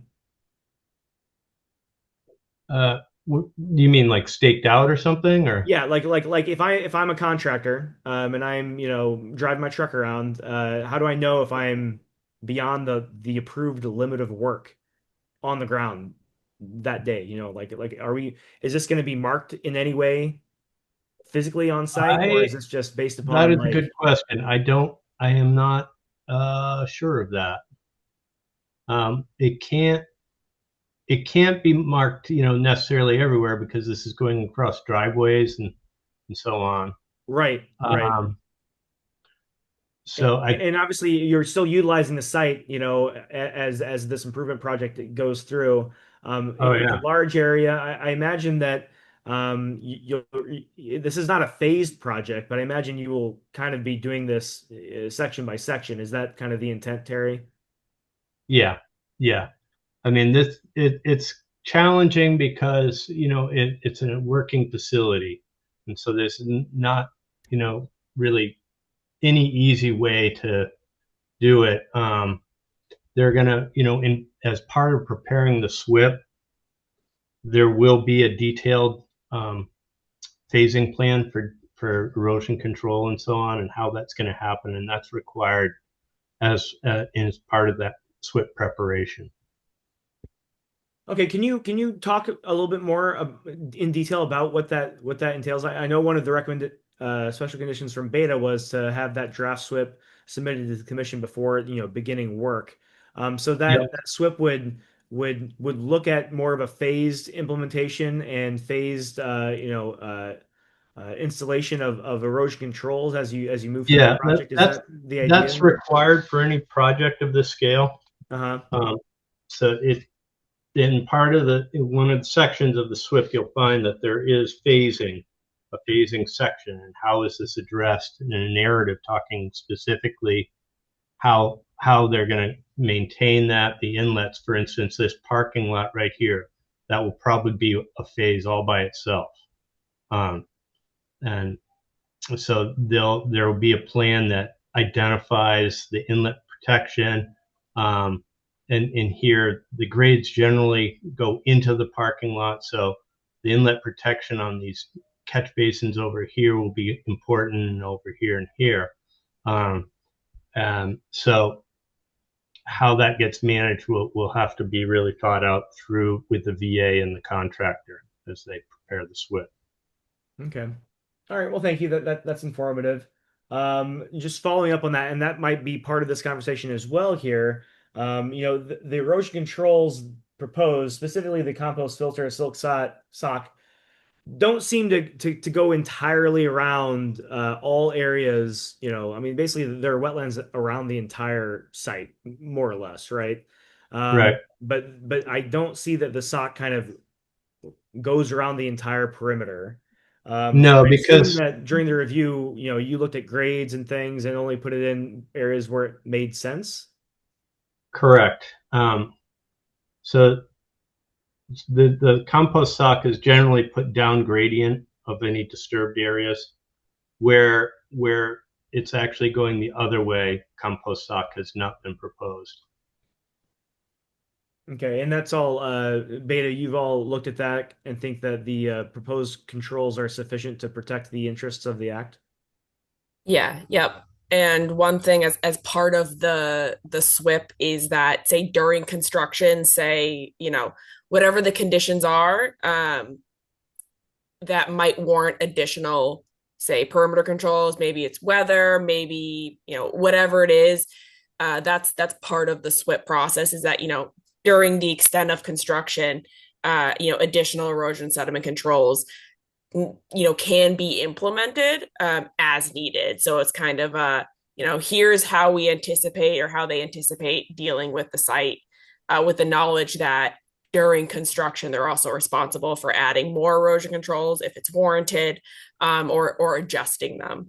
So yeah, so we did look at that, and ultimately in areas that might seem appropriate in the field, whether weather conditions, etc., that would be something that the contractor would ideally go ahead and add those additional controls. But we did look at the grades and didn't have any concerns about how the erosion controls were proposed. All right, thank Yeah, you. this is a sort of a starting basis. Mm-hmm. The SWIP is a living document that gets modified as they go through the process of doing the construction, and they're required to modify the erosion control plan as they go to show what they're doing and document that.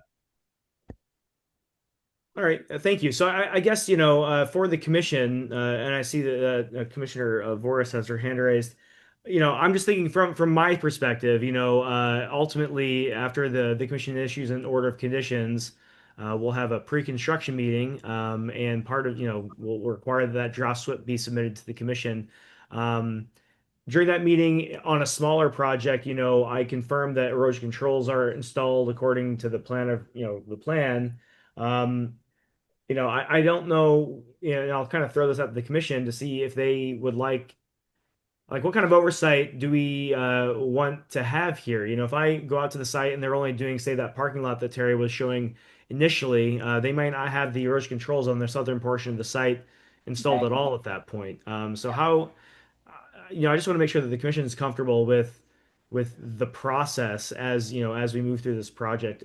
Terry, do you have a timeline for, I assume the funding's all lined up and you're ready to kind of go. Do we have a I I honestly don't.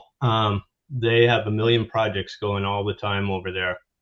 Um, so I would anticipate, they want to move this along, within the year, I believe. Um, but it will be phased, and as a commission, what I would recommend is when you do the pre-construction meeting that the different phases be laid out, and then basically you would be invited to come and do a pre-inspection as they open a new phase. Mm-hmm. I mean, that sounds reasonable. I just wasn't sure how. I mean, this is probably the largest project that I've been a part of as far as, a geographic area since I've been an agent for the commission. So this is kind of new scale for me. So that Yeah. sounds reasonable. Yeah, I'll throw it over to the commission members. Joyce? Terry, are there SWIP reports that are issued periodically as there, well? And would those there, be able to be shared with Kyle?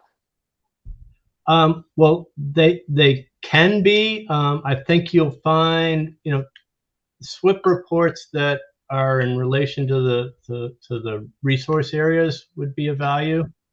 I'm not sure you want to get involved in inspecting the non-jurisdictional No, areas. no. Just for the resource areas. Yeah. Yeah, but overall, the SWIP reports, there's a weekly inspection of any area that's open and working, and then there's of additional inspections anytime there's a larger storm event, and all of that is kept in the job trailer and can be shared with the commission as needed. Okay. Oh, thank you. Yep. Any other questions from the commission?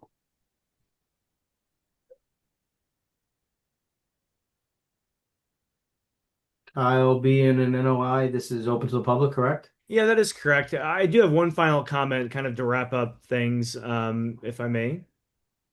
Sure. So oftentimes, the commission requires conservation markers to delineate like the limit of work. Um, generally that's like at the extent of at the limit of work, or the 25-foot buffer zone, or whatever. This being a very large site, I know that there is perimeter fencing in many areas here. I don't know, I've been out to the site. I've not walked the exact perimeter of the proposed work here. Um, is the entire area that, I mean, I know, Terry, at the beginning of your presentation, you mentioned that there's no new work proposed beyond the existing disturbance. Right. Is there fencing around the entire like work Yeah, area here this is already? fencing right Uh-huh. along the whole perimeter that goes down and around here, and then it comes over here. You can see it along here. Okay. Um, so basically, it extends across, and basically it goes right up to the wetlands at this point. Everywhere else, it's set back. The fencing comes down and kind of ends at the spade pond here. This area, these wetlands basically are separated by the road and curbing.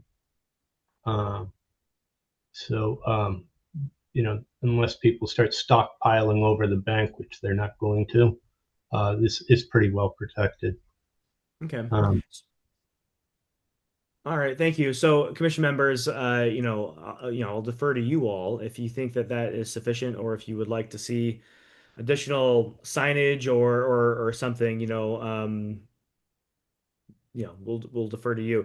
So all that said, just to wrap up, I think that the recommended special conditions from Beta are all great. In addition to that, I don't know the exact verbiage that we would use, and maybe I can coordinate with Elise or Terry after the meeting. But I think it would make sense to, based upon the SWIP document, and they do these phases where the erosion controls will be installed, and they'll work on the next section to include some language in the order of conditions that basically requires an additional meeting every time we move from one phase to the next, just to make sure that all of the appropriate controls and things are in place.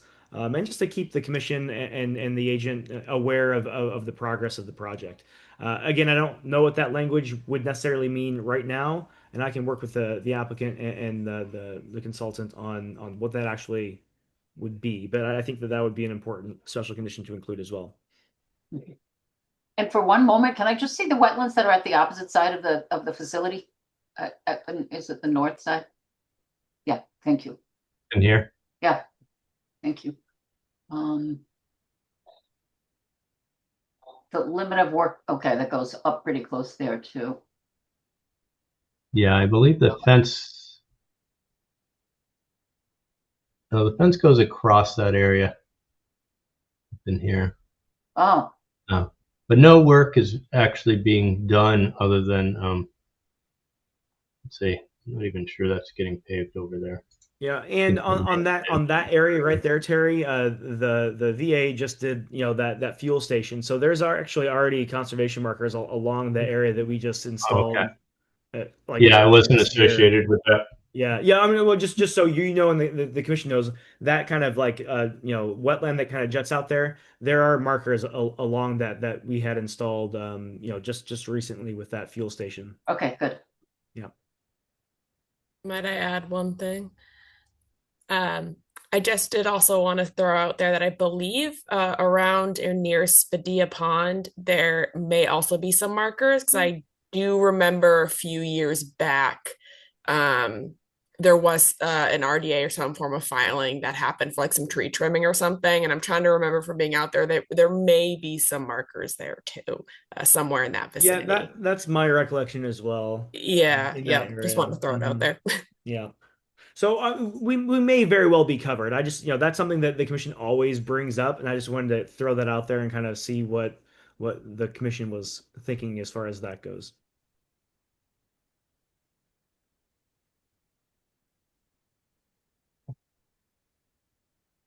Commissioners, any questions?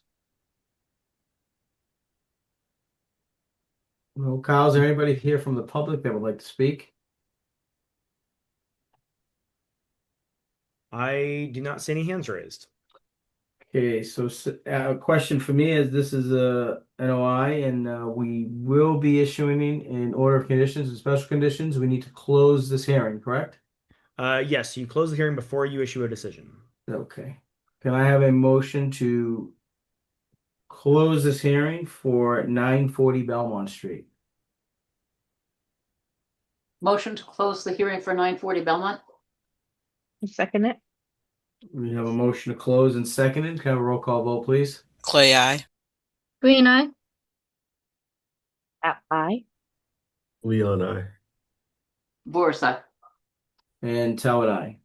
The motion carries. And now I guess we're looking for a motion for an order of conditions and any special conditions that Kyle spoke about 5 minutes ago. Could we have a list of those reread? I'm sorry, just so they'd be Yeah, reflected. I'll go ahead and read those out. So Beta had 4 recommended special conditions. So let me grab those. Those include the conservation agent shall be notified prior to the start of dewatering, and the proposed dewatering locations and methods shall be approved by the conservation agent prior to implementation. 2, all stockpile and staging areas within buffer zone be surrounded with perimeter erosion controls. 3, a draft copy of the SWIFT, the Stormwater Pollution Protection Plan, shall be submitted for review by the commission or its agent prior to construction. Number 4, A detail for the drainage manhole 59A shall be included in the construction plan set, which shall be submitted to the commission prior to construction. And then in addition to that, I will work with Elise and Terry to draft additional language that would kind of require that we have meetings as, you know, according to the phased portion of the SWIP document. We'll have additional meetings through that process as the project is phased to make sure that all appropriate controls are in place before beginning a new stage of the project. Sounds great.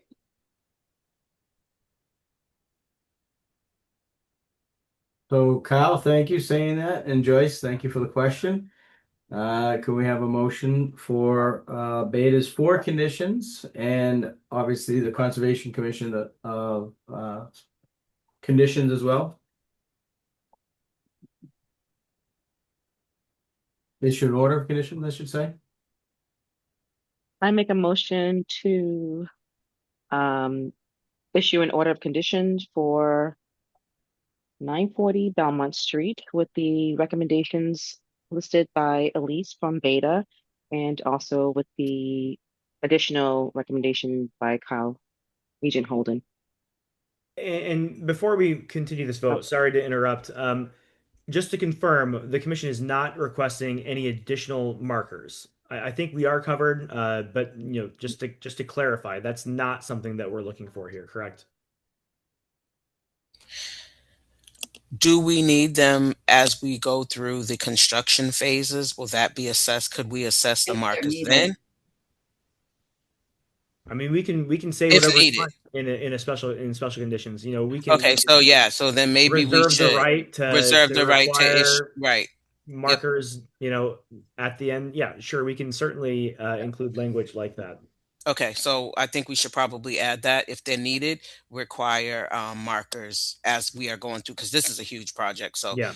you know, as they're going through through the phases, assessive markers need to be added. Okay. So I think we probably want to have a new motion to include that condition. Okay, so make a motion to issue an order condition with the special conditions listed by Elise with Beta, the additional from Agent Kyle Holden, and including the language regarding the conservation markers needed. Is that right? Or yeah? Yeah, that's fine. Okay. Yep. So Motion seconded. We have a motion made and seconded. Roll call vote, please. Clay, aye. Green eye. Map I. Leon, I. Forsyth. And Talbot, aye. That motion passes. That's a big Elise. job. All right. Awesome. Thank you. Thanks. Nice to Elise, see you Terry, thank guys. you very much. Thank you all. Have a good night. Bye-bye. I believe the next current filing is another NOI, and it is number 9, 196 Manley Street. Yes, I've promoted Scott Faria, the applicant's representative, and James Pearson, the Weston and Sampson consultant. All right. Good evening, Mr. Chairman, commission members. I'll just get started quick just to give a rundown before Weston and Sampson jumps on. Scott Faria from Holmgren Engineering. I'm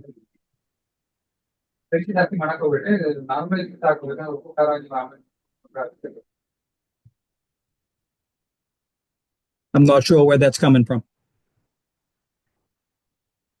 Turn your TV down, Scott. I don't have a TV on. I think it's been solved. Thank you. Okay. All right. Again, Scott Faria from Holmgren Engineering, 196 Manley Street. We've been kind of kicking the project around with the commission for a couple of years. We received an order of conditions back at the end of 2019. The site was constructed some point around 21 or 22. I'll say 22, we requested certificate of compliance. It kind of laid dormant for a while. About a year ago or so, we brought it back up. We had a site visit with the commission at the time. I believe we all met on site and walked around, and there were a few issues with the site as constructed where it wasn't constructed exactly according to plan. So in requesting the certificate of compliance, we agreed that we should file an after the fact notice of intent to permit the work that was actually built out there. As you folks remember, along the, I'll call it the southern side of the building, they laid a sewer line and did some clearing between the building and the buffer zone that encroached in the 25-foot buffer zone. So we talked about that. We met Brad Holmes, our botanist out on the site. He did some planting. So we kind of resolved that work issue that wasn't previously permitted in this after the fact notice of intent. There was also some modifications to the drainage system that we also wanted to cover in this notice of intent. So I think what we're looking for tonight, after going through the review with Weston and Sampson, is for the commission to issue an after the fact order of conditions, I guess, to permit the work that was already done. Once that is taken care of, tomorrow we'll file for a certificate of compliance to get a certificate of compliance, hopefully at the next meeting. So that's kind of the short and long history of it. I'm sure James can add on to it from Weston and Sampson if he'd like, but that's all I have to say on that one, Mr. Chairman. Scott, thank you very much. James? Yes, thank you for introducing me here. So I'll just go really briefly through what we did as far as our review, just for the sake of time, because I know we have a lot of things on the agenda. So we looked at the project from a couple of different aspects. One of them was the stormwater compliance, and then with regard to other wetland regulatory compliance issues. So the applicant's engineer had submitted as-built plans. We performed a site inspection to compare the as-built plans with existing conditions in the field. At the time we did our inspection, we had noted that there were some minor discrepancies between the plan and what we were seeing, and so we reported those in our initial review letter. There were also some minor differences that we noted between the approved plans and the approved plans. So I talked about the as-built just a second ago, but there was also differences between the approved plans and the as-built conditions. And so for that reason, we also asked the applicant to provide calculations to demonstrate that the as-built system would perform as required based upon the approval. So we had a couple of rounds of comments that went out in a couple of different letters, and the long and the short of it is, I think we've now arrived at a point where we're able to iron out those discrepancies and those concerns. So what they have submitted to us now has been an as-built that reasonably conforms to what's been built. And they've submitted a set of stormwater calculations that demonstrate that the system seems to perform in compliance. As far as other regulatory issues, as I'm sure the commission's well aware, there was an enforcement order issued because there was a sewer line that was built along the south side of the building, and it disturbed some areas in the buffer zone, and that had not been permitted with the original approval. So there had been a restoration plan that was required, and so we reviewed that, and after some back and forth with the applicant, we've now arrived at a place where they've submitted a restoration plan that conforms with what's required. So at this point, they've addressed all the comments that we had in the different letters that we had submitted. We just had a couple of special conditions we had recommended with our last letter. One of them was that we would suggest to the commission they might consider having a condition for monitoring over multiple growing seasons for the buffer zone enhancement area. And another thing they could consider doing is having a condition for oversight of the plant installation by a qualified wetland scientist. So those are really the only remaining items we had. So if anyone has any questions,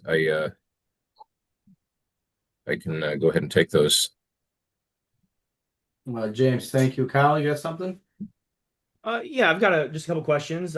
James, you referred to the fact that the restoration buffer zone enhancement plan had gone through a round of modification. I was looking through this earlier today. I think I've only got one version of that buffer zone enhancement that was part of the initial notice of intent submission. Was there a revision to that was submitted?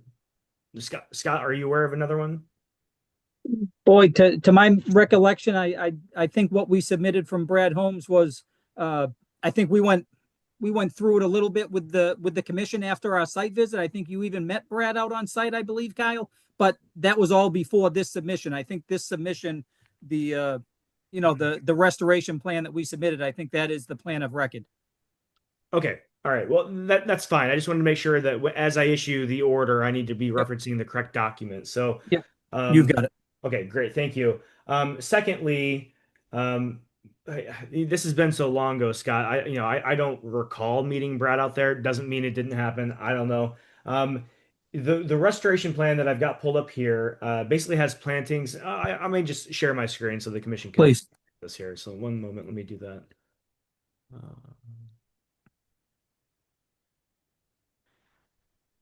All right, so the restoration plan is here. We've got, proposed buffer zone planting tasks. We're really Mhm. looking at some woody plants that are planted along the property line over here to the west portion of the site, then a few over Agreed. here to the eastern portion. The that sewer line that was brought up earlier that went behind Yep. the southern portion of the building is here. Yep. We've already kind of reviewed that. The commission did not express any interest in, requiring that to be removed or relocated or whatever. Basically, we were fine with this being here, but we just wanted to go through this after the fact permitting process. That clearing goes basically right down, the unpermitted clearing that was associated with the installation of the sewer line basically goes, feet away from the wetland line. Um, what kind of access is needed for maintenance and just access of this sewer line? Is there any way that any restoration could be done in this portion of the site? And again, we're just looking at woody vegetation here and up here. Mhm. I don't recall ever really looking at this plan previously. We may have already gone through all of this. Yeah. I I just I just don't recall, and if you need, it looks like there's about 12 feet between the building and the limit of yeah. clearing now. Is that more than is necessary strictly? Do we need 12 feet? I yeah, I it has been a while, Kyle. I agree, but I think we discussed it a little bit at the site, and there was plenty of people there, so you might have been on the other side of the property at the time. But the feeling was to do any kind of plantings right there, have the potential in 10 years or 20 years to impact the sewer line. Right, and And that's not the so goal, obviously, yeah, with the roots and everything. So, exactly. So that's why we figured let's just leave what's there now for vegetation and do the plantings, on the front of the site and the back of the site, and leave mhm, alongside the building as it is now, just so it won't cause any issues in the future with the sewer line. okay. So, we'll throw that back to the commission. This plan is it's very constrained here, and I'll totally agree with you, Scott, there. One thing that could be done, this is grassed and maintained as grass. Yep. One thing, avoiding, big trees and shrubs is one thing, but, this could be, you know, planted to some sort of conservation mix as well, that can be maintained, not mowed, maybe mowed once a year or something like that. That could be an A option here. condition. Yep. Agreed. So well, I'll defer that to the commission if we want to look at something like that.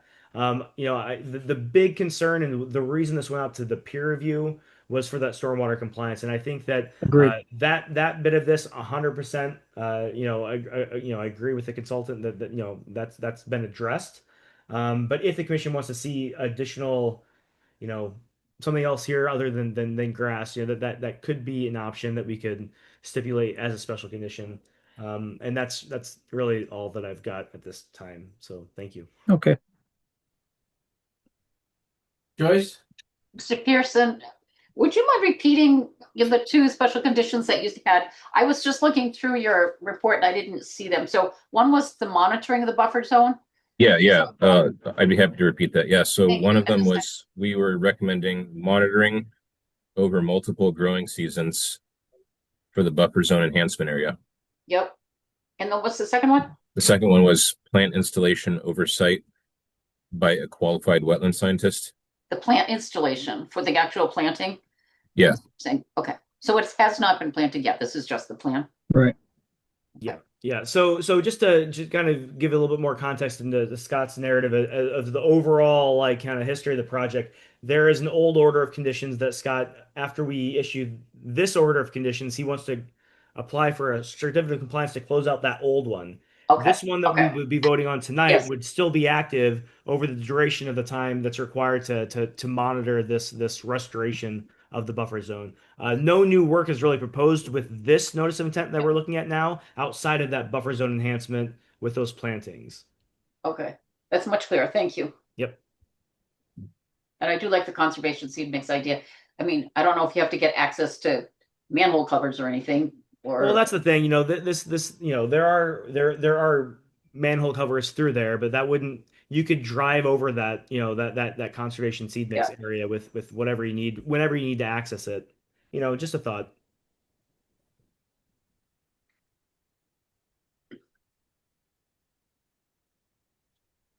And Commissioners, then any other questions? Commissioner Boris, that those recommended conditions were at the bottom of Weston comment number 3. Oh, Weston and okay. Sampson comment 3. On 3. Okay.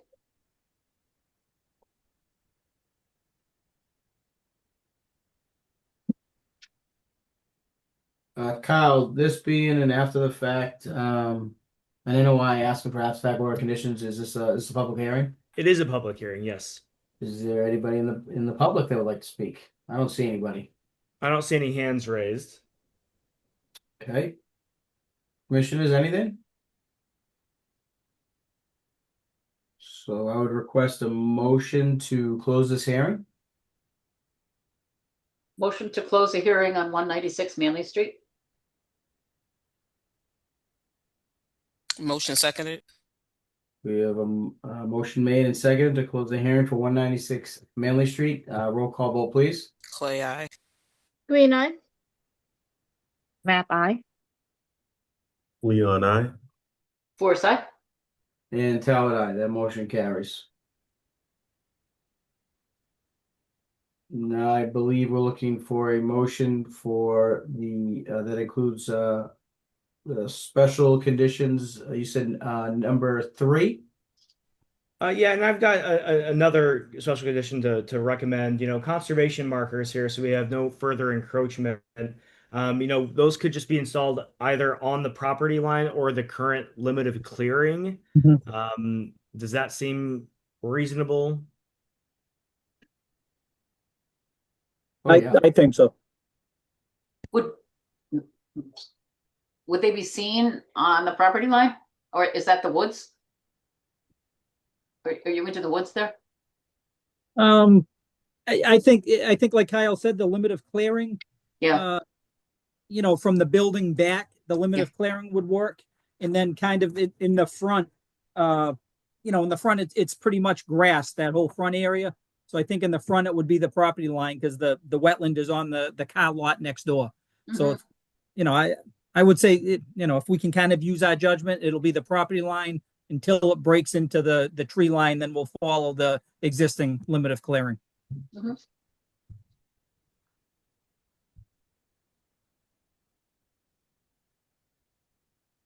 Kyle's talking. Sorry, I was talking. I was muted. Are we looking at conservation markers that would be similar to what we've, the standard that we've been using for this type of thing would be like what we used at that car wash out at 710 Oak Street, something similar to that. Mm-hmm. I think that'd be good. No, that's great. So I would, conservation markers would be another recommended special condition in addition to the conditions outlined and recommended by Weston and Sampson. We have pretty standard monitoring language. I'll just pull that from one of the other orders that we've recently issued, but that would include a report from a qualified scientist that's overseeing that installation, and then subsequent reports for at least 2 full growing seasons after the initial plantings. Okay. Do we have a motion? I make a motion to issue the order conditions for 196 Manley Street with the special conditions about the monitoring and planting, and then the conservation markers. Second Second motion. that. Oops. We have a motion made and seconded. Can I have a roll call vote, please? Clay, aye. Green eye. Map I. Leon, I. Forsyth. And Talbot, aye. The motion carries. Okay, thank you, folks. All right, thank you. Thank Thank you. you. James. Bye-bye. Believe the next filing is number 14, which is also a note of intent for 127 Liberty Street. Yeah, we have the applicant's engineer on the call with us tonight. I'm going to promote Frank Gallagher.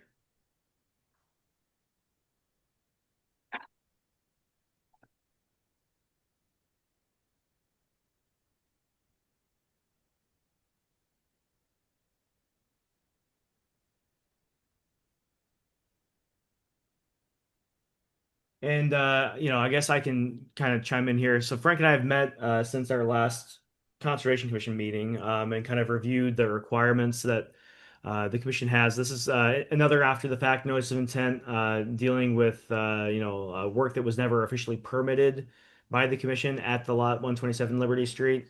Um, you know, I guess I'll turn this over to Frank. I think I think the intent of tonight's discussion is the applicant wants to ask for some waivers as part of their filing.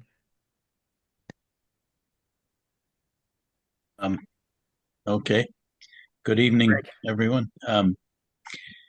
Well, actually, the only waiver I think we were going to ask for was the original filing that we made, which was quite some time ago, and the original approval that we got um, called for planting some trees around the isolated wetland area that we have on the site. And this site, what we've got is it's a contractor's yard, so it's been used as that for several years now. But there's one area in the middle of the site that's got a retaining wall all around it, and it has an isolated wetland contained within that retaining wall. And originally, the commission permitted the planting of evergreen trees around that isolated wetland area. They weren't ever planted. And so I did show them on the most recent plan that I submitted. And I showed them as having been called for by the prior notice of intent, but not having been put in place, and then a note on the plan requesting that we not put them in place.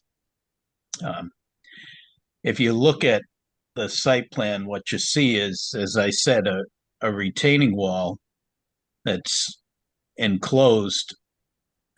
It's essentially circular, and within that is the isolated wetland area.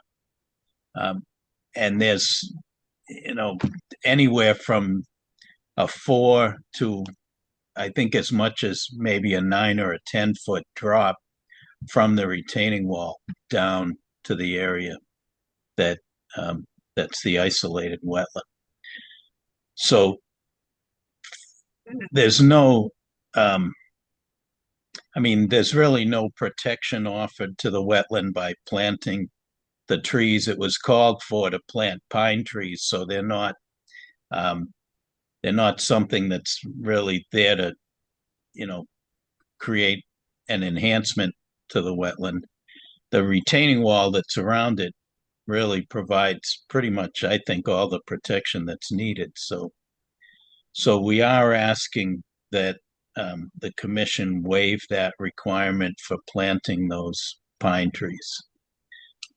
Other than that, just like Kyle said, this is a plan that's submitted to doesn't even really propose new work. It just shows existing work that hadn't been previously permitted that needs to be permitted. And then along with the proposed work, we submitted some reports.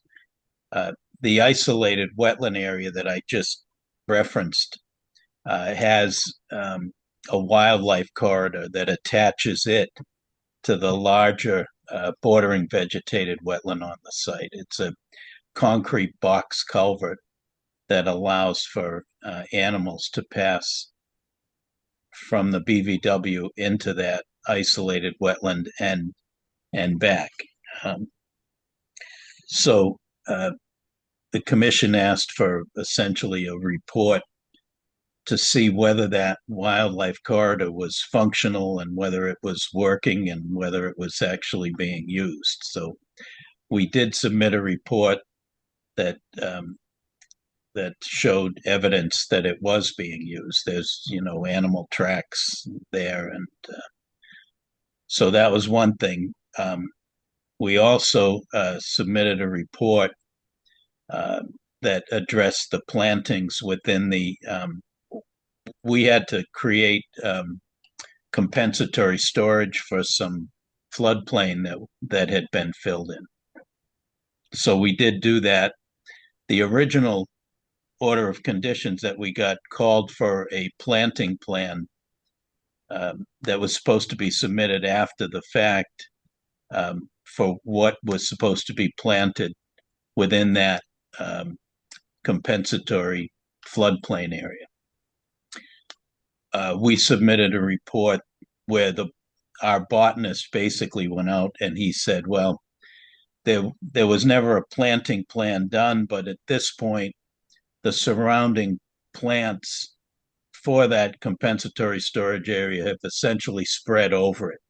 So it's revegetated on its own, and he listed what had grown in there, and it was essentially matching with the area that's surrounding it. We had one other report. Let me just see if I can pull that up. The wildlife. Oh, yes, and the old order again pointed out that we had a lot of invasive species on the site. So with this new filing, we submitted a report that outlines a program to control those invasive species and eliminate them, get rid of them. So those were the three reports that we submitted. The plans, Kyle and I have met a couple times now to just get the plans to a point where we feel that they show all of the work that hadn't been permitted, that we now show on that plan. So it's an accurate representation of what's out there, and we're asking for the commission to just to look at it, approve it, and then hopefully move on from there. There really isn't any proposed work. It's just getting caught up on work that had already been done.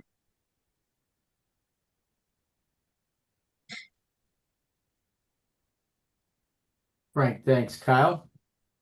Yeah, sure. Thanks. Thank you, Frank, for that summary. And yeah, there are big. There were five big asks, right? And Frank kind of reviewed all of those. And I'll just kind of talk about all five of those asks from my perspective. So, the site plan that's the most recent site plan that Frank submitted. Generally, I agree. Kind of has met the requirements or the asks that we've asked for, and that's basically to document all the things that the commission hasn't already previously approved. Frank, I know you're wanting to get an order of conditions tonight. If that does not happen, I would like to have you take another pass at this plan and use a color to show.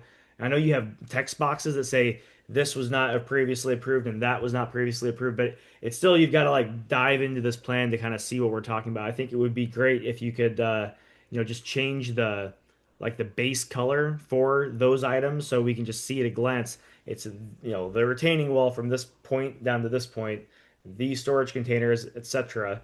But in general, I agree that the site plan does reflect the work that that hadn't previously been approved. So thank you for making those revisions. The second thing, I'm just gonna share that plan that Frank was referring to. So let me just do that. This is the most recent site plan. This is the isolated wetland that Frank was referring to at the beginning of the discussion. These black dots are the originally proposed evergreen trees that were not installed. Relief is requested.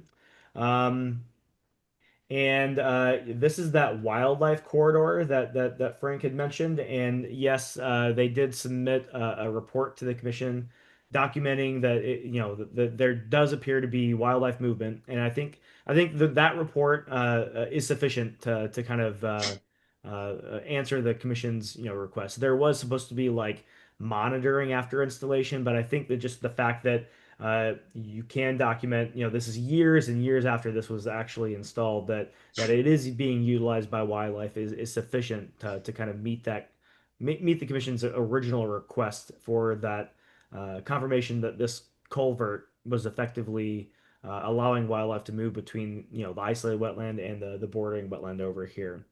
So that's the site plan revisions. Wildlife culvert, the invasive species management plan. Frank and I reviewed that. It's a little like so we have been the one has been submitted to the commission. I asked that it be taken another pass at. It's kind of cumbersome. It's not super straightforward as to what work is going to be done, where that work is going to be done, and the time frame that work will, go over. So like, invasive species management is gonna require several years of active work here. And I know Frank mentioned at the very closing of his statement that, we're not really permitting new work, but this new order of conditions that ultimately the commission will issue will also kind of be the binding document for that invasive species management. So that invasive species management will be required under this new order of conditions. So it's not that we're going to issue a new order of conditions and the applicant can immediately come and file for a certificate of compliance for that. So there is work, but it's not like new construction. It's just basically invasive species management. Um, and then finally, the last thing was the bordering, the impact of the floodplain. And, the applicant is stating that they think they've met the requirements, of the filling of the floodplain and then the compensatory storage associated with that filling. And all the documentation that they've provided to the commission refers to square footage of impact. And, when you're dealing with the floodplain, we're not concerned necessarily about the square footage of area, but we're concerned about the volume. And you can't calculate the volume of impact even to the work that's already been done if we don't have a base flood elevation established. And the unfortunately this area that lot 127 Liberty Street is in does not have a base flood elevation provided by FEMA. So it is within the 100-year floodplain. It's flood zone A rather than AE. And so it does qualify definitionally as bordering land subject to flooding. So this does need to meet that performance standard, but we've not been provided an elevation so we can base all these calculations on whether the cut fill was done correctly. And that's my big concern as we move forward through this, is that we need to, as we're doing this, we need to confirm that that work was done appropriately in the past. Frank said there was no planting plan and the area has revegetated naturally. Great, but we still need to make sure that the work that was done was in compliance. The work that was permitted years ago also referred to square footage of impact rather than volume, and I'm not sure what the commission was doing at that point, but that's an oversight. And my recommendation is that as we're going through permitting work that's already been done, we need to make sure that that work that's already been done meets all of the relevant performance standards. And to do that, to make that evaluation, we need to have that elevation so we can calculate the cut fill impacts and make sure that the area that has been, this floodplain replication area was constructed according to the standard. So that's an outstanding item that really does need to be addressed in addition to, a revision to the invasive species management plan. Um, so those two items are still outstanding from my perspective. And I guess at this point, I'll, stop talking. Frank can respond, or we can have the commission, uh, we can answer any questions from the commission as well. Thanks. Um, just just on the issue of the floodplain and trying to establish an elevation, um, that FEMA has different categories, and in this particular case, they don't assign an elevation to the area that we're working on. Just like Kyle said, to actually establish an elevation there, um, that's a lot of work. I've I've done that on occasions in the past, and it's a heck of a lot of work. You have to really do a complete hydrologic analysis of what's flowing to that stream. You have to take cross sections of the stream. You have to route a storm through that and then determine how much it floods. And then you have to submit it all to FEMA and to see if they'll review it and go along with it. So it takes months to do a thing like that, and it takes a lot of effort. It would take a lot of billing to my client. Um, if you look at the plan, the floodplain pretty much falls just under the elevation 88 contour that's on the plan. So even though it doesn't have a specific elevation, it's you could approximate it at 87.8 maybe by looking at the plan. And so even though is what in the past it was only dictated in square footage rather than cubic feet, which is really what you want if you're filling in an area and recreating it, just to make sure they're equal. Um, what we've done is we've shown the area that was filled in, and then we've shown the area that we pulled back and recreated floodplain. And it's actually the amount that we've created is substantially more. It's along the lines of 2 to 1 compared to what was filled in. So, even if we're not right, you know, right to the penny on volumes, I think we still meet the performance standard because we've shown 2 to 1 as far as what we've recreated versus what was filled in. So, just strictly looking at the performance standard, I think we've met it myself. And I think we could say that without going through that huge exercise of trying to establish an elevation.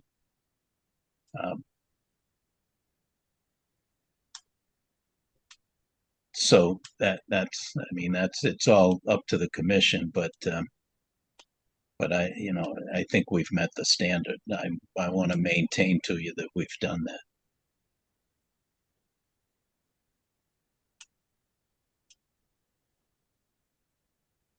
Kyle?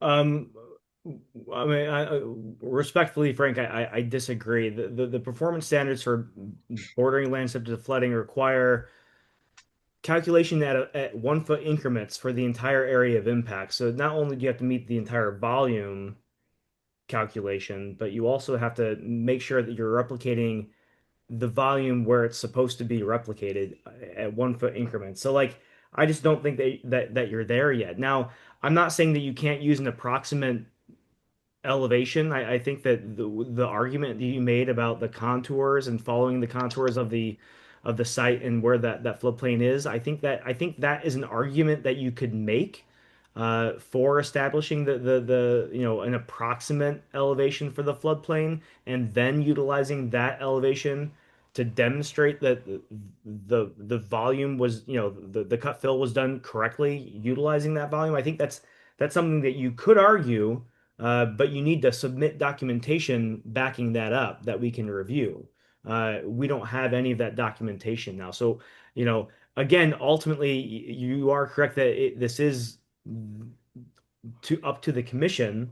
My recommendation would be, Frank, submit a document to the commission formalizing that argument about, this is the approximate flood elevation, and provide the corresponding calculations utilizing that elevation. Okay. Well, we did, you know, one of the prior revisions that we submitted included a cover letter that did specify what, the flood calculations and the filling and the replication. So Okay, well, so we can look at that, coming up. I don't know that that's really worth our time tonight. I'm not prepared to recommend that everything's above board and the standards are met this evening. So, um, we can certainly revisit that, Frank, and we can touch base here. But outstanding items as far as I'm concerned are we need to shore up this bordering land subject to flooding issue with the compensatory storage, and then I would like to see a revised invasive species management plan. In addition to revision of the text that we spoke about, like I would like to see like where on the site plan are we planning on doing the invasive species treatment? Like, it's not clear like the extent of that area for the invasive species management. Are we just looking at the area within the isolated wetland? Are we just looking at the area to the west of the site? Are we just looking to the area to the south of the existing building? I don't know where you're treating the invasives. Are we treating every invasive throughout the entire site? Like I don't know the extent of that work. So we need to kind of look at that as well. And I think that's important to um, determine that before we move forward and require that work to be done. Because at the end of this, you don't want, a whole new commission in 5 years to say, well, I see invasive, I see Japanese knotweed behind this building. Why wasn't that ever treated? You're never going to get a certificate of compliance because the work was never done. We need to quantify exactly what the expectations are. So, an entirely new set of eyes can look at this and say, okay, all these boxes are checked, everything was done, we're good to go. So I think yeah. there's more detail needed in that invasive species management plan as well. Let me just see if maybe I could offer this. Um, what if we made what if we conditioned this to say that our while our botanist who created the report would be working along with the people that were actually doing the treatment for the invasive species. We could, have him on site, um, working with the people that get contracted to, to eliminate the invasive species. Then, if that was the case, he's actually walking around with them and showing them what needs to be treated because to an extent it's kind of a moving target. Every season you're probably looking at a different, uh, they're in different places and they may be spreading or they may be not. It's hard to show it on a plan because it's a changing thing. um, so we could condition it to have the botanist actually on site with the landscape people to when the time comes to treat it. And then, I mean, as far as the floodplain, I mean, I know that there's a history to this project, and I know that, you know, to an extent, we should be contrite about the fact that the original order wasn't followed the way it should have been. Um, and there were some violations here, and I understand that. But at the same time, from the owner's point of view, we submitted this in October, so we're 6 months here. And I mean, we're 6 months on a plan that essentially just shows existing conditions out there. It's not even proposing any new work. Um, and as an aside, the owner has had a buyer waiting in the wings until we get through this process. So I really would like to try to get through this and not continue it. And again, understanding that there's been some issues in the past, but I feel like we're close enough that you know to carry it another month. I don't know. It just it's beginning to feel like we're just never going to get there. You know what I mean? And I feel like we're pretty much there on this.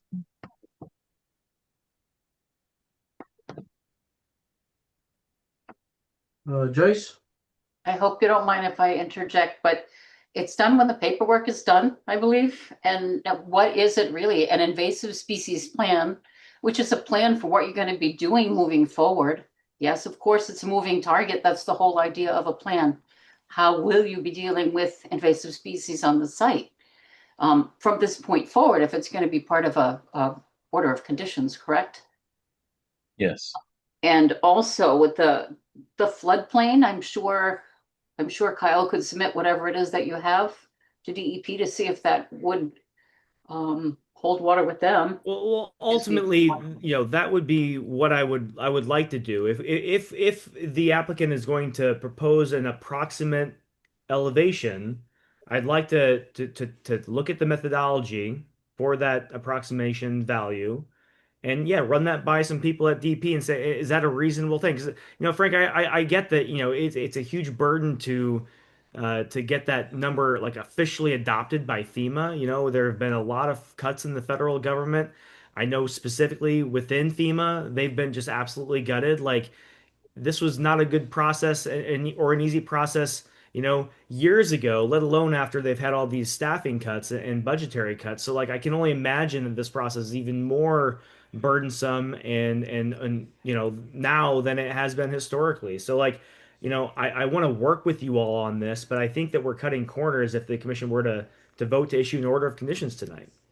I agree. And plus the five, I mean, you asked before for like a color coded clearer site plan, Well, which yeah, that's also that's could part of address the the issue that invasives as well. historically there have been so Yes, many amended orders of conditions. Here's a new yes, plan set. yes, It's very, very confusing. This thing's it is. been permitted for 20 years, and like I'd Yes. like to get something that's very, very clear and concise. You can look at, okay, this is the stuff that was never permitted. We're permitting it now. Done. And There's it sounds like, I'm sorry, but it does sound like you're awfully close with just certain paperwork will get you there. And it doesn't sound like you're that far, Hmm. considering how long this whole thing has taken, just get it done. I'm not sure. By the way, I don't understand why there were so many evergreen trees requested at that site. I mean, that was going to be a question for me, Kyle. Do you think that the paperwork or whatever Frank gets to you, we can get done if we were to continue this until the next meeting? And B, would it be worth a site visit to see with our own visual eyes what we're talking about? As far as the time frame, it just depends on, I can't inquire about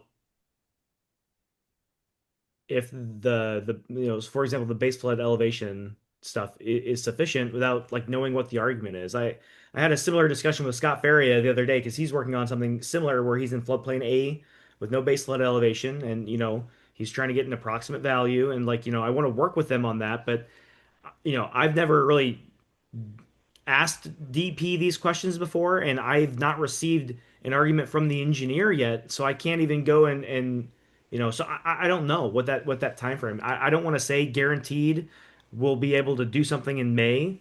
It just depends on the turnaround time on when we get things from the applicant.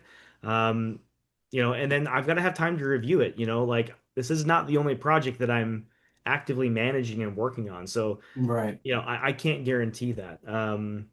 unfortunately. As far as a site visit, we could certainly go out there if the commission thought that that would be beneficial to do at your discretion. Well, I was just thinking, like Joyce just said, they asked for like 400 trees and it probably needs 5. Well, yeah, those trees, I'm not sure what the reasoning behind those were at all. I don't know if there's much appetite on the commission's end to require those now, but that's something that was required originally that didn't get installed. So that was noted when the applicant came for their certificate of compliance request as something that never was constructed. So, if the commission chooses to waive that requirement, that's completely within your purview. I don't think that really has an impact on the performance standards for any of the relevant resource areas, and so that's totally up to the commission.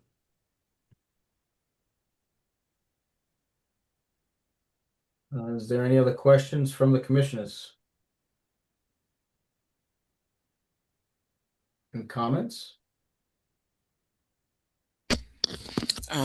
My comment would just be, I don't feel comfortable issuing an order of conditions tonight.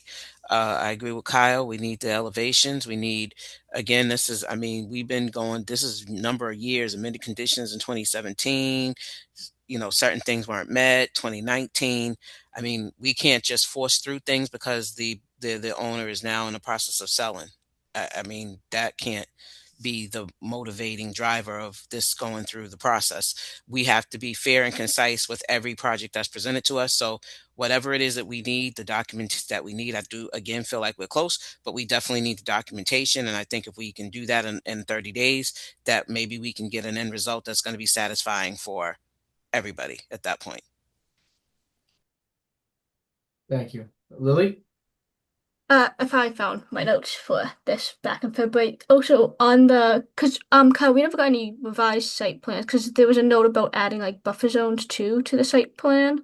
Yeah, no, those have been added to the current plan set that I shared earlier. So Okay, yes, it may not be. I think it's in the file, but yeah, there's a there's lot a in the there's a current files. site plan that's dated March 27 of this year that has the buffer zones on there. So that was one of the comments that I think Joyce made several months ago. So those have been added to the plan.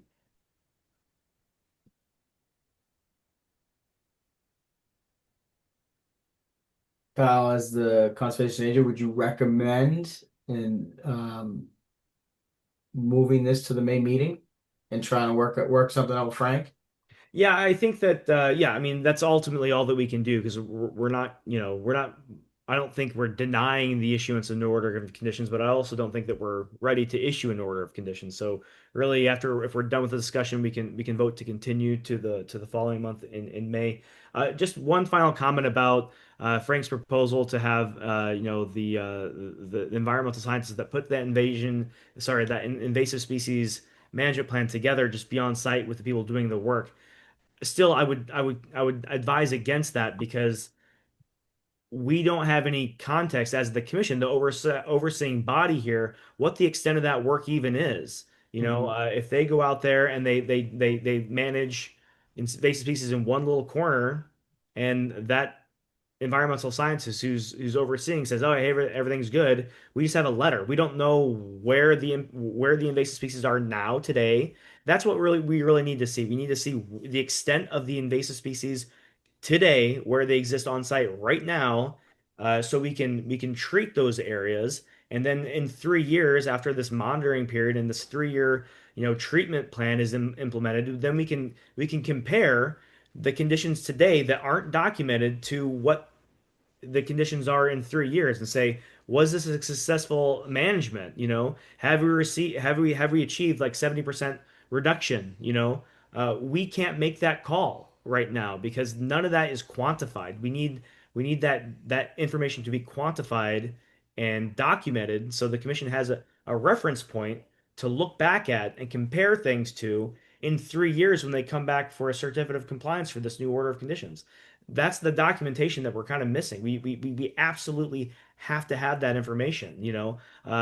Otherwise, you're just kind of throwing your hands up and say, okay, well, just kind of do whatever you want. As long as you have this guy over here send a letter to the commission, we're fine. I don't think that's appropriate.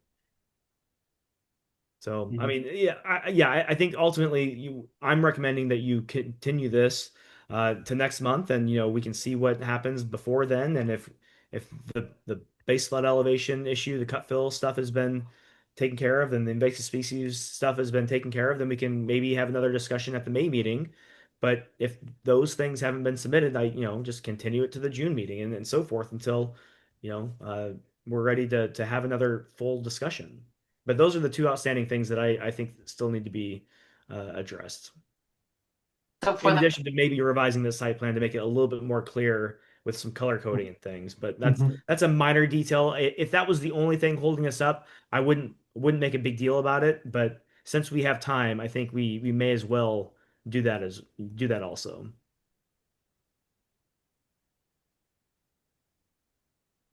Joyce, did you have something to say? No, I just wanted to make sure for the purposes of the minutes, because the minutes are the legal document that demonstrate what is expected. It would be the cut fill floodplain calculations, correct? Based Yeah, on however and it's some sort of documentation with the applicant's assertion as to what the approximate base flood baseline elevation and how is. that, yeah, how that was determined. Yep.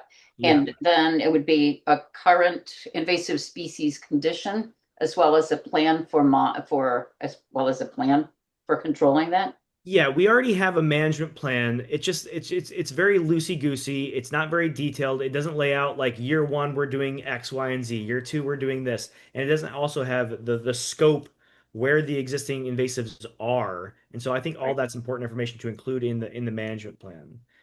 Mr. Gallagher, that's not a really heavy lift, right? No.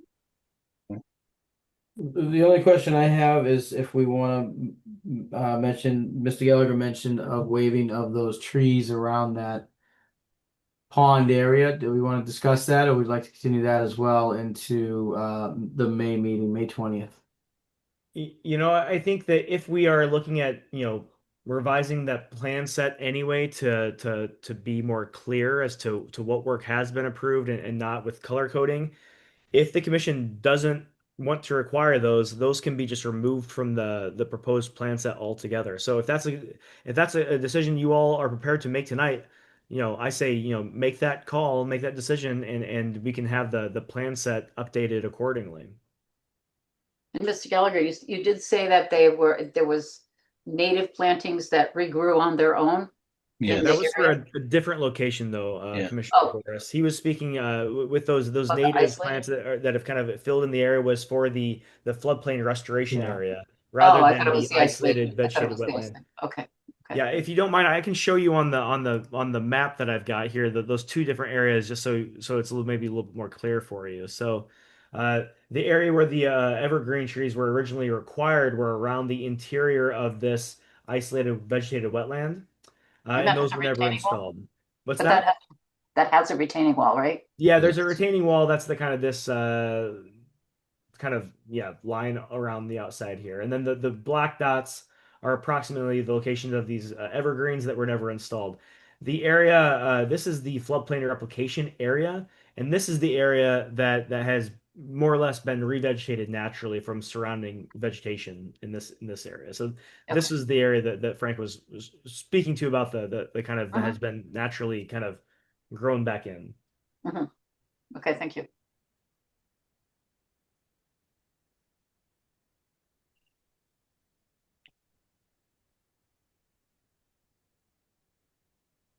Joyce? I think we can ditch the trees. What do you think? I mean, I'm okay with getting rid of the trees.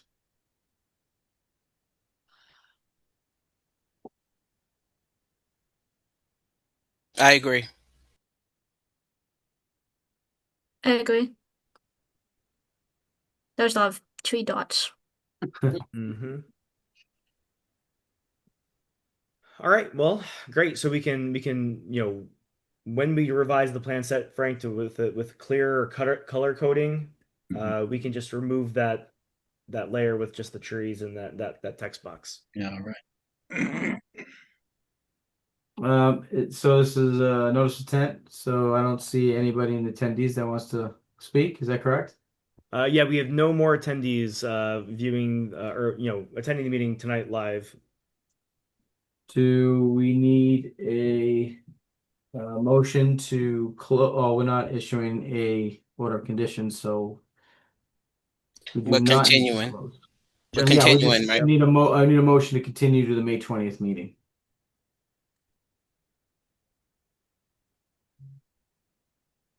Oh, I make a motion to continue 127 Liberty Street to the May 27th meeting. Second. We have a motion made and seconded to continue 127 Liberty Street to the May 20th meeting. Roll call, please. Clay, I. Green eye. Map I. Leon, I. First I. And Talbot, aye. Mr. Gallagher, thank you for your time tonight. Okay, thank you.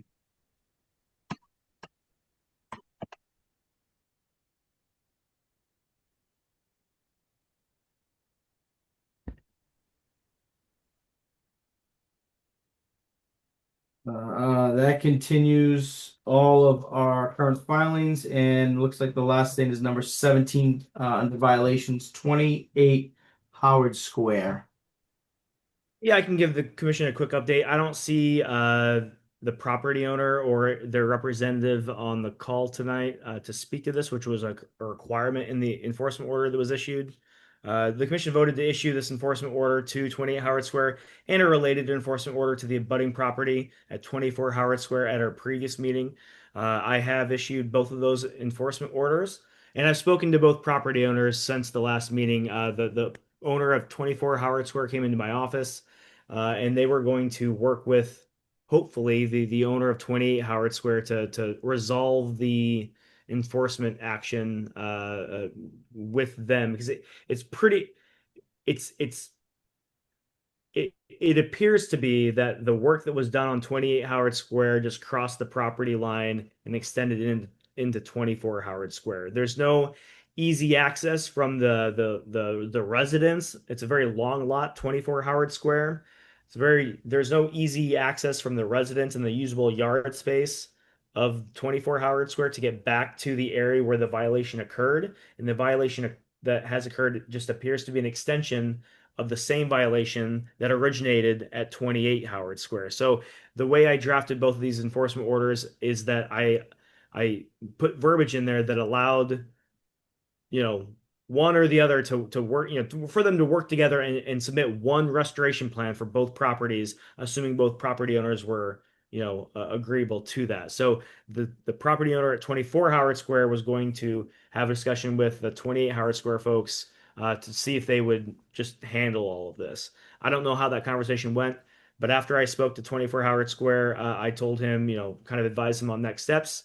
And I also said that he didn't need to come to this meeting tonight because we had already kind of had that discussion. So that's how 24 Howard Square was resolved. It's still obviously an issue that needs to be resolved, but I did not require their attendance tonight.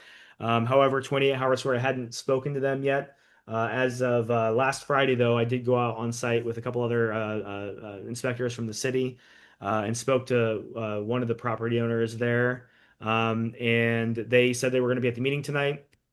And they also expressed interest in not abiding by the order. The order requires a restoration plan to be submitted for the impacted 25-foot riverfront area that is currently. I don't think it's been replanted this year, but it's currently a large garden that's right up to the bank of the waterway.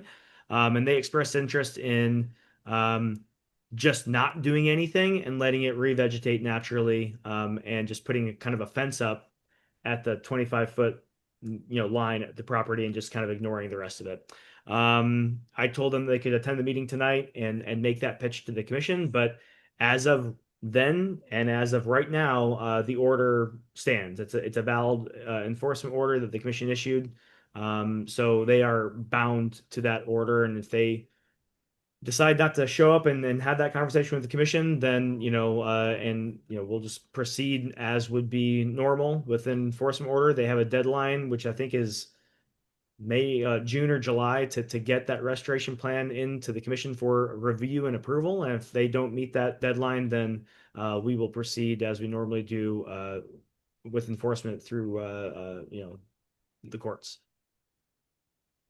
Yeah, Kyle, I think you're right. I think when we talked, you said that will give them to the July 15th meeting to propose to the commission on what their restoration plan is. Yeah, I mean, I don't have a date here. I think that the requirement date might have been in June, which was the filing deadline for the July meeting or something along those lines. Just for the record, let me pull this up real quick and I will read off that deadline in the enforcement order. So this is the order that was issued on March 10 to the several owners of 28 Howard Square. And we did require their attendance at tonight's meeting. They did not attend. And we require a restoration plan for the 25-foot riverfront area to be submitted to the commission for approval prior to June 24, 2026, which is over 3 months from the date that I issued the enforcement order.